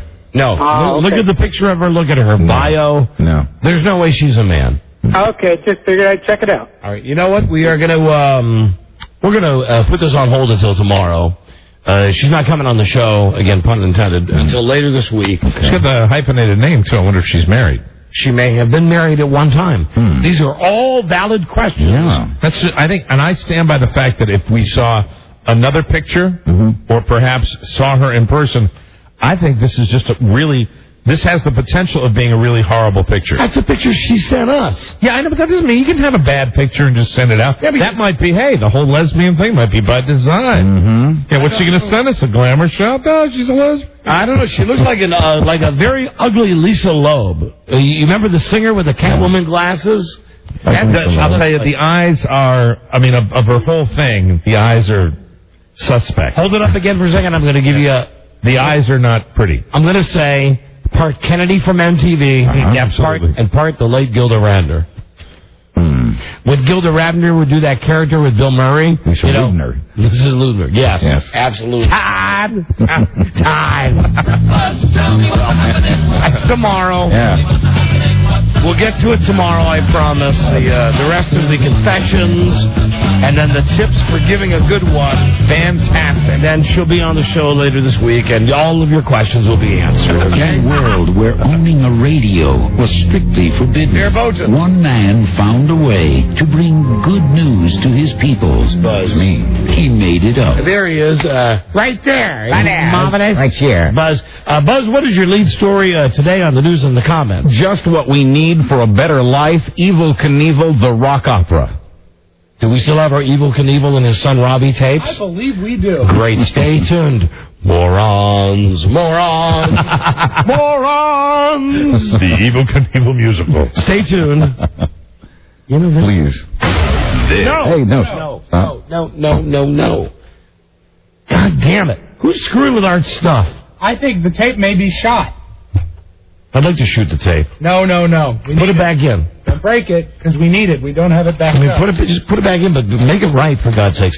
You know, we worked so hard to hit this mark on the show so Buzz can have 2 full segments, and now we wasted 30 seconds. Where's my thing? He needs his bullhorn again. He needs the bullhorn. Where's my thing? And now we're going to waste another 30 seconds because you're getting the bullhorn out. If he only had the bullhorn here at all times. Why is the bullhorn being removed from the studio today? It should be here. Somebody thinks I'll abuse it. Silly person. Bullhorn has its cap on. Oh, my. It's been put away for the night. Why? Hello? What'd you do? The battery's been removed? What'd you do to it? Turned it down. Rob. Yes. Why did you put a baseball hat on my bullhorn? I don't know. There's always been a hat on it. All right. Is that a Carabas cap? No.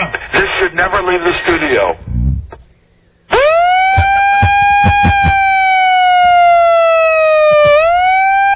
Never.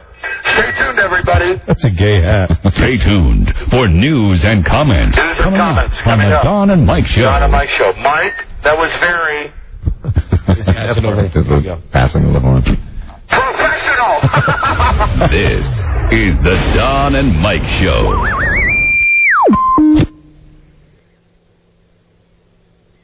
What's the word from Planet Crackpot?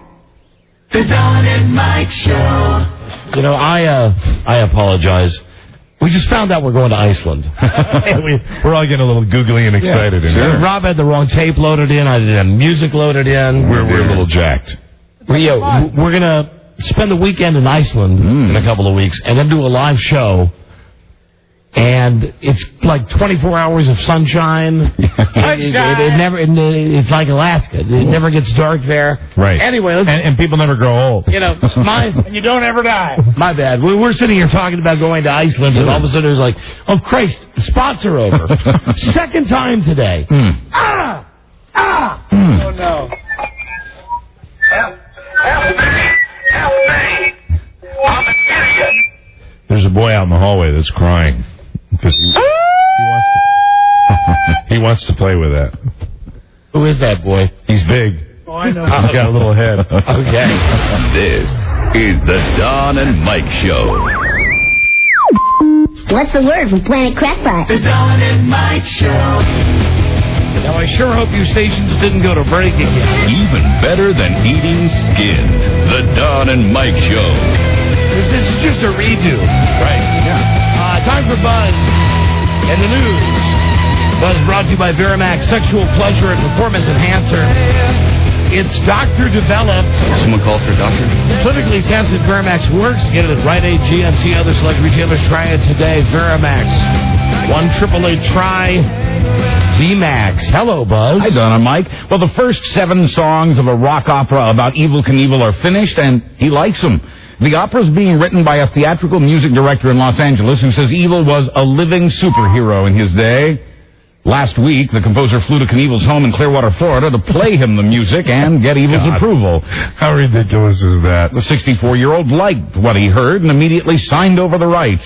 In the 1970s, the famous motorcyclist jumped over cars and canyons, leaving him with 37 fractures, including broken bones in both legs. Here they go. Here they are, father and son. Hi, this is Evel Knievel. I'm here in Washington, D.C. with my son, Robbie. Robbie, would you ever listen to Don Geronimo and Mike O'Mara? No, neither would I. No. Evel was big in the 1970s, and so were rock operas, so it could be a good fit. Joe Millionaire's Evan Marriott was a great guest on this show, but failed to impress at the University of Missouri. Remember, it's not a rocket body. Right. It's a rockin' body. And it's not as good when he corrected us and told us it's a rockin' body. And rocket body's better. How many of you, like myself, have seen all the promos from Mr. Personality and have already decided it's a piece of S? How could it win? How could it possibly win with that host? Well, even you take Monica out of it. Well, you can't. I know, but I think there will be large portions of the show, and they showed. See that fat girl glamour shot in USA Today with her? Yeah. You know where it's just like her face. But they showed lots of clips of the actual show. There was a flaw in that glamour shot. I dare you to look at it again and imagine it's her face on my hand. And it makes sense because she's got thick sausage-like fingers and little short chewed-on fingernails. But a lot of the show, the allure of the show is going to be these guys are wearing masks. And it's too ridiculous when they show 4 guys in the pool with this girl, and they've all got the masks on. Right. And they show them walking on the beach, and they got the mask on. Yeah. And she's making out with them, and they got the mask on. Weird. There was something about Joe Millionaire that caught your attention. It was like one of those, it was lightning in a bottle, where you went, wow, okay, this is something they've not done before. You know how you make that show a winner?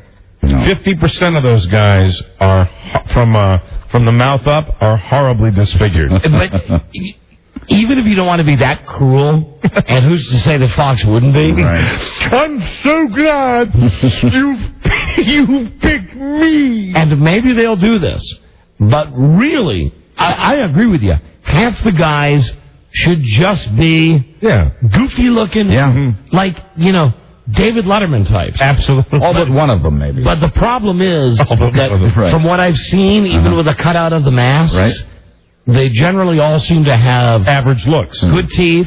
There's no because you're only judging by looking at Batman's face through his mask. And the other problem is the mask can't hide the morbidly obese, and that's really what there needs to be the danger of. Yeah. Someone being selected who is just way fat. Yeah, but it doesn't matter if you're fat, because if you're fat, you can be studly, too.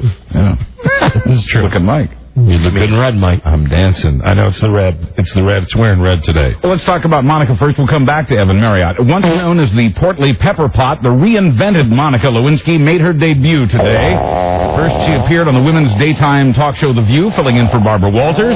Tonight, she hosts that new reality show called Mr. Personality. View from a toilet.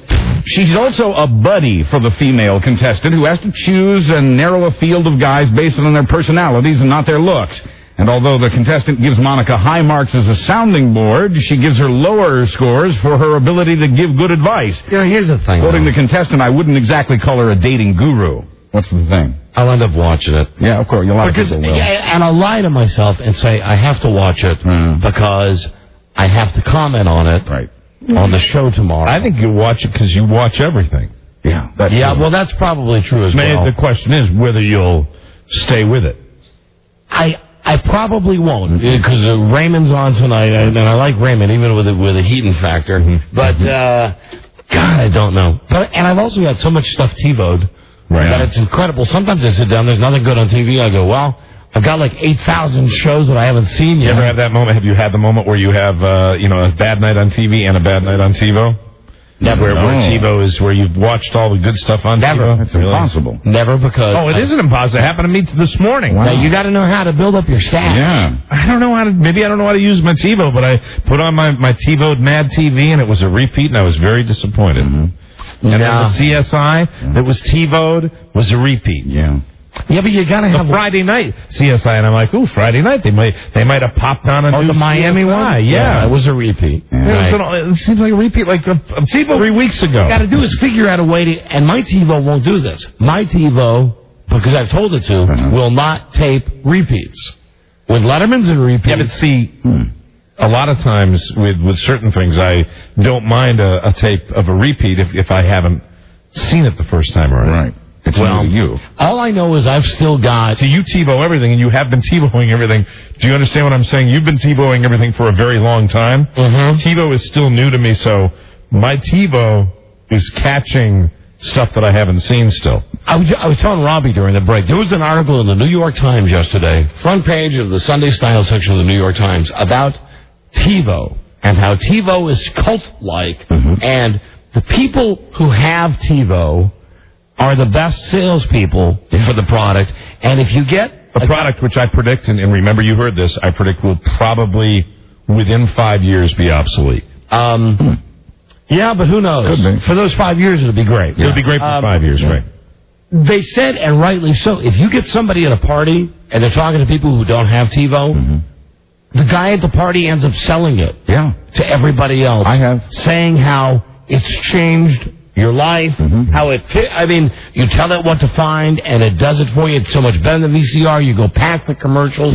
Anyway, I was saying that the people, the TiVo nuts, as they're being called, now the word of mouth is so strong for TiVo that TiVo doesn't advertise anymore. Oh, that's helpful. They've pulled back their advertising budget because they are pretty sure that people, when they get together, talk about it so much that their sales have gone up. Is Replay TV even in the equation anymore? That company is now on the auction block. It uses the same technology as TiVo, but like Beta, it just never caught on. Even though it's the same technology, and now it's up for auction, but it's in such bad debt condition that nobody will probably buy it. And TiVo really not selling that well, right? No, not really. It really isn't. Last night when I was watching the Weather Channel on cable, I saw a crawl on the bottom of the screen where Cox Cable was selling something that sounds just like TiVo. Well, that's what you're going to have. The cable companies and eventually the satellite companies are going to have their own technology kind of built into their programming, like you saw down in the movies that you get on Spectravision, where you can pause a movie and watch it. Oh, and that's all going to be at the hotel, right? Oh, and one thing real fast about the Weather Channel. If I'm going to tune into Weather on the 8s, which I know is a waste of time because the Weather Service never gets the weather right, I understand that once in a while you're going to get the radar picture where it says temporarily unavailable. But when it comes up when it says Fairfax County, 36-hour forecast, don't just have a blank screen and have it say temporarily unavailable. How could the forecast for the next 36 hours be temporarily unavailable? I mean, I know a lot of it is automated and stuff. It's equipment problem. And I found we travel a lot, of course, doing the show, and I go up to Ocean City and stuff. I think a lot of the local forecast is typed in by people for instance, in Ocean City, for those of you listening on 96 Rock, if you go to the Weather Channel on Ocean City, there's one guy there who likes phrasing things a certain way when he writes the weather forecast. Partly to mostly cloudy, breezy, seasonable. He'll use seasonable giveaway all the time. It's like in every single forecast, seasonable. That means like when we get into June, if we're getting a hurricane, would he put seasonable?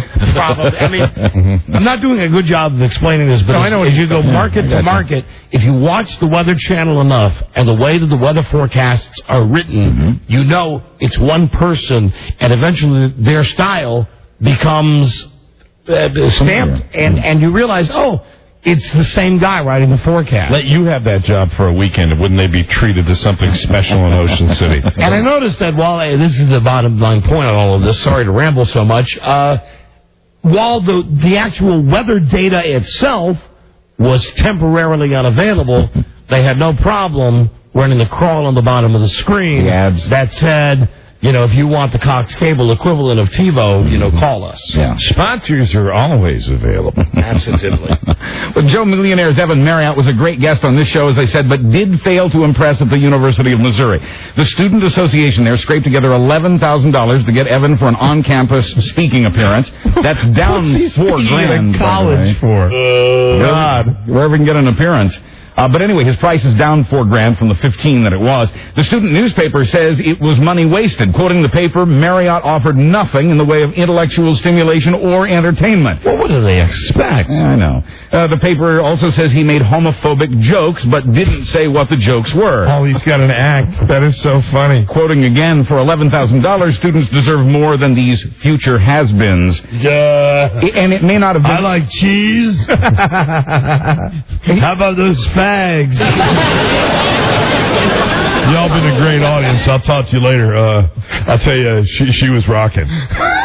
We all noticed he was pretty lucid on this show, but he apparently was not having a good day at the University of Missouri. He was a great guest. Yeah. He wasn't a bright guy. Yeah. I mean, nothing changed my opinion on that. He just was real wound up and wanted to talk to. I think somebody said he's heard of our show and he's listened to our show before. Well, he's from the metro area. Right, and he's listened, and that's why he was kind of pumped. Well, here's his quote from his appearance at the University of Missouri. It's really cool because it is a college campus. There's dorms. It has a very college campus feel. I thought his appearances where he just goes like to a party or something. He doesn't get up and speak. He just mingles. Any of those things he'll do for, it was $15,000 apparently, now down to 11. Probably like a college speaker. The fault is with the college, though. Absolutely. You're hiring Joe Millionaire to come speak it, duh. Right. Okay. Michael Jordan said goodbye to the sport of basketball again yesterday. He did this by taking out full-page newspaper ads in the Washington Post, the New York Times, and the Los Angeles Times. I have a question about this. Was that Michael Jackson taking... Michael Jordan. Jackson. Was that Michael Jordan taking out the ad, or was it Nike? They may have been involved with it. Because it had the Nike logo well, there you go. on the top of the page. And last night when I turned on Sports... That answers your question. They paid the bill. Turned on SportsCenter, I saw these guys, waxing poetic about how great it was that Michael Jordan took the time out to write this letter and put it in all of these national newspapers. And I'm thinking, you dopes... It's an ad. It's an ad to keep buying his stuff. Right. I think Nike obviously bought the space, but I think he did write the letter.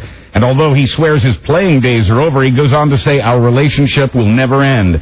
It reads like an open letter to the sport. Quote, it's been 28 years since I saw you in the back of our garage. You've become my life, my passion, my motivation, my inspiration. He didn't write that. He talks about being left off the varsity basketball team. Quoting again, I think I even cried. Some guy at an ad agency wrote this. You know this, Buzz. He mentions being rediscovered in Georgetown, to which he adds, you found me in the corner, and we danced. Yeah, you had me at hello. Please, somebody else wrote this for him. Michael Jordan, the poet. Ray Romano, who you just mentioned, is saying that next season, the 9th year for Everybody Loves Raymond, will be the final season. Quoting Ray, it's hard work. You start repeating yourself. Romano just won his first Emmy last year and says he wants to go out on a high note. They tell me and Mike have been repeating ourselves a lot for the last 10 years. Jesus Christ. When asked how he keeps the show fresh, he answered, you stop after one more year. Well, we got 5. And hold on, please. All right. We'll be right back. This is the Don and Mike Show. Gosh, I hate to interrupt. It's all been so incredibly fascinating and entertaining and instructive. Really, the time has just flown by. The Don and Mike Show. Smoother than a fresh anal waxing. The Don and Mike Show. Now look at this. Plenty of time to sit back and relax. Well, I mean, can I just say that what a magnificent job I've been doing of timing out this show. Hey, Don. Yeah, Mike. You've really been doing a magnificent job of timing out the show. You look great in red. Thank you. Now, once again, with another long segment. Yeah. Here's Buzz. Hi, Don and Mike. Ray Romano. Hey, Buzz. Yeah. Don't F up. I'll try not to.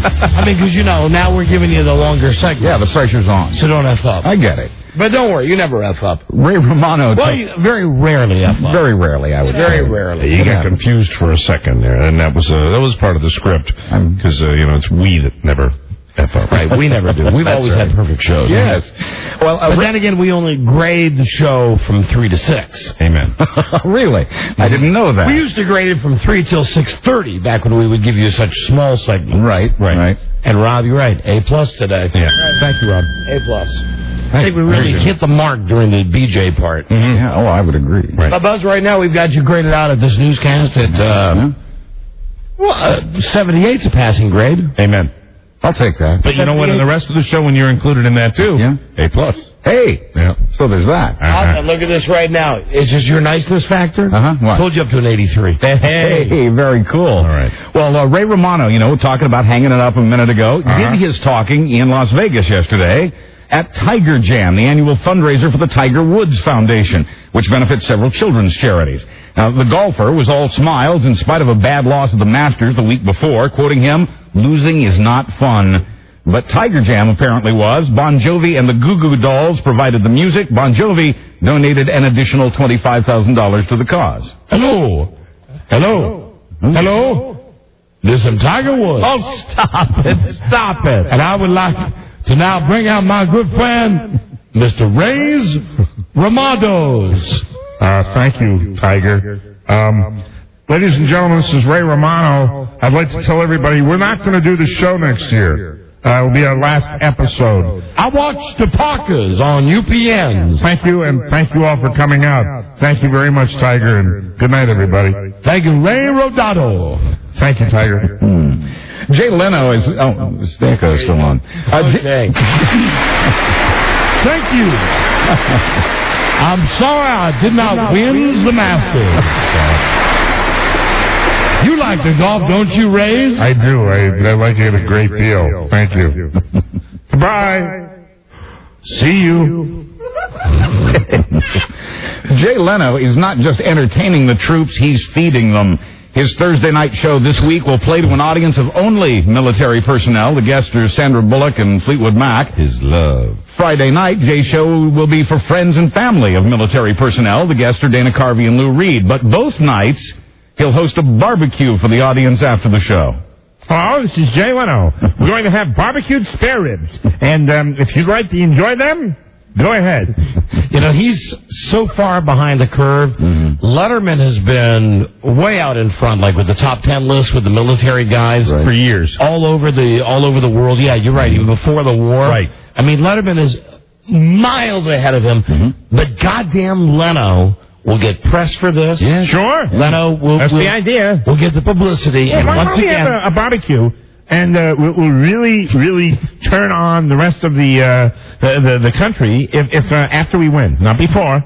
Make sure we win the war, and then we will have a really big barbecue with corn and potatoes and chicken, pulled pork, and bring everybody, it won't be that expensive, and we'll have the audience, participate in the show, and then, of course, they have to come to the show. I can't go overseas. That would be ridiculous. You understand? Right, because you guys... I've got to do the show in Burbank, and that's where I belong. And you have to work 7 days a week. And 7 days a week. Hone your new material. Well, we need to a vacation. You don't need for a vacation. I'd rather, what we'll do is I'll do the show in Burbank, no time off, and we'll have a barbecue. Afterwards, we'll make the whole staff stay later, and, it'll be all right. How's your wife's mustache? Maris is fine. Mavis. Maris is Niles' wife. That's right. On Frasier, another NBC show. Thank you. Well, Scott Peterson's parents are sticking up for him. Scott is the husband of Lacey Peterson, who vanished in California a month ago. Hold on, Mike's not laughing about that. No, of course I'm not. Still thinking about Jay? The late writing from Rob Stewart. Barbecue will be about 14 minutes. It'll last 14 minutes. I'm sorry, that made me laugh. I'm certainly not laughing about this story, mister. Certainly not, Jay.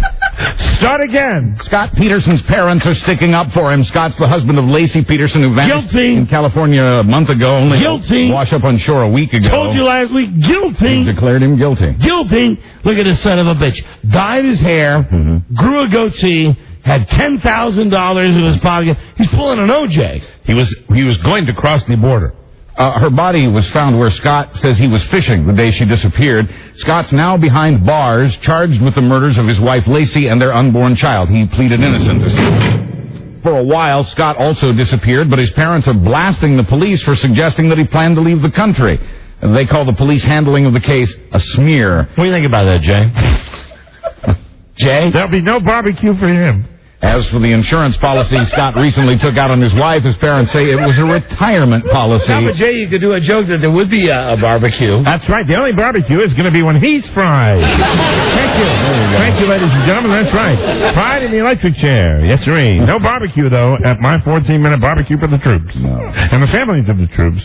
At the very least, it's a good bill. For a lot of folks, it's a dream concert. What he did was really, really bad. Yes, you're right, John.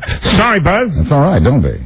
Please continue. There'll be a little something extra in your envelope. Aerosmith and Kiss will tour together this summer on nearly 36 concert dates. It starts August 2nd in Hartford, Connecticut, and continues through October. Agreed. I love both bands. I love both bands, but I don't like them on the same stage. Guys, take a rest. The show will be in Washington on August 9th, and a band called Saliva will open for them. I'm lying. I love one of those bands. You don't like Kiss, really? I don't like Kiss with Aerosmith. It's not, it's like, I'll find an analogy. I will find an analogy. Right. But it's, it's strange. It's strange to have Aerosmith and Kiss. Usually Aerosmith has always prided themselves on kind of touring with an up-and-coming act, a new act, and it's just... Each was always too big to share the bill. No, but Jerry Maguire has gotten into Aerosmith. It's all show me the money. I mean, I found that out at Universal Studios when I waited in line for 40 minutes to get on the Aerosmith rock and roller coaster. Oh, Aerosmith is commercial. Yeah, but not as commercial as Kiss. Yeah. Kiss is the worst. But it's a different, I mean, from that era. We're both from that era. You're talking about different audiences for the bands, I think. Yeah, I think you're right. You know who would be a good opening act, though? For Aerosmith? And Kiss. But who's going to open? Oh, you. Congratulations. This is Max Baer Jr., Jethro Bodine from the Beverly Hillbillies, and you just won the CBS Celebrity Burp Contest. Man, oh man, Aerosmith. So will Kiss be opening for Aerosmith? Yeah, got to. They're sharing the bill. Saliva is opening for both of the bands. I don't know who will play. They're sharing the bill? Yeah. Well, somebody has to open. I mean, even if Saliva opens, I know. Somebody has to go on first. I hope they don't do that dumb Elton John, Billy Joel thing where one night one guy goes first and the next night the other guy goes first. They did the same thing with Sammy Hagar and David Lee Roth. And that worked out great. That worked out terrific. You know what? Do you think? I see potential trouble on this tour. Good stories. There's a lot. You got the whole Gene Simmons... Steven Tyler thing. I like both bands. Maybe even I like Kiss more than Aerosmith because I was in the Kiss Army. I know. But even someone like me who's biased would have to say, Kiss is the opening act every night. Yeah. Every night, Kiss is the opening act. I would think so. Well, for some people, Will Ferrell was a funny guy on Saturday Night Live and in the movie Old School, but he's nothing but serious about running, which he did a lot of today in the Boston Marathon. He says he won't be naked at any point in the race, the way he was in the movie, quoting him, "It might improve my time, but it might upset people." 2 years ago, he finished the course in just over 5 hours. Today's winner finished in just over 2. And Will Ferrell's okay with being the only non-sports celebrity in the race, quoting again, "As long as the guy in that Gumby costume doesn't pass me or someone dressed like Elvis." Very, very funny man. Yeah, he's a laugh riot. Patriots stay up there in Boston. I liked him in Old School, though. Yeah. I liked him in Zoolander. You don't have the Patriots score, do you? The Patriots stay score? I don't. I'll check on the Patriots score, and we'll have it in sports when we get there. The Red Sox? Yeah, he usually throws that in. Yeah, I have the Red Sox. Hey, let me just say something. That's what I'm talking about. We're running out of time here. Yeah? Just want to say, let's go Caps. Yeah. Hey, the great tradition. The great tradition, as somebody who used to follow the Caps, and as early as like 2 years ago or 3 years ago, I went to a playoff bunch of games. Oh, dear. And they went up 2-0 in the series. I never watched hockey. And then they did it again. I watched that game yesterday. Oh, God. Just because I knew they were going to lose. And, hey, let's not just lose. Let's lose in the third overtime. Triple overtime. Yeah. Let's lose in the third overtime. Do that for your fans. Tampa Bay. Jesus, what a legacy of suckdom. And then I saw Piggy McGillicuddy in the newspaper today, the owner of the team. Right. Saying he's pissed because it wasn't sold out. Oh, who can blame him? So now he's going to stop spending so much money on players and junk. Well, hey, that's the great tradition, too. Because the Yarmir Yager thing has really catapulted us through the playoffs. Because the fans aren't going to support the team. Hey, as a former season ticket holder and as somebody who went to a lot of playoff games, even in that new building, I think I can speak for the frustration of their fans. I mean, this is just again and again. They're funny, though. And that's why I kind of gravitated to them, because they remind me a lot of my Red Sox. And they're not like the Bullets. I mean, the Bullets just suck. Right. They don't even make the playoffs. Caps tease. The Capitals always make the playoffs. Mm-hmm. They always have a good record, and then they always have a big commanding lead, and they always lose. Yeah, always. They always do. I mean, they've gotten as far as the finals when they lost. That was great when they lost to Detroit. That was luck that they got to the finals. The Red Sox winning streak ends at 8. They lost today to Toronto 11-6. And finally, an Eastern European... Yes, it was a bad luck. Bad luck to get ass. Finally, an Eastern European distiller says it's come up with an anti-hangover vodka. Vinprom of Bulgaria plans to sell the stuff under the name Shock Vodka. It's supposed to make the morning after more pleasant because it contains vitamin C, B1, B2, honey, milk, and other ingredients to speed the body's absorption of alcohol. The result? Less hangover. The company says an American company has already expressed interest in bringing it here. I'm Buzz Burbank on the Don and Mike Show. Thank you, Bob. Bob, I'm so good. Bob. Thank you, Bob Burbank. I'm actually doing the show in blackface today. Good day to you, sir. Good day to you, sir. Good day to you, sir. Good day to you, sir. Hey, Linus? No, that's not his name of the movie. His name of the movie is...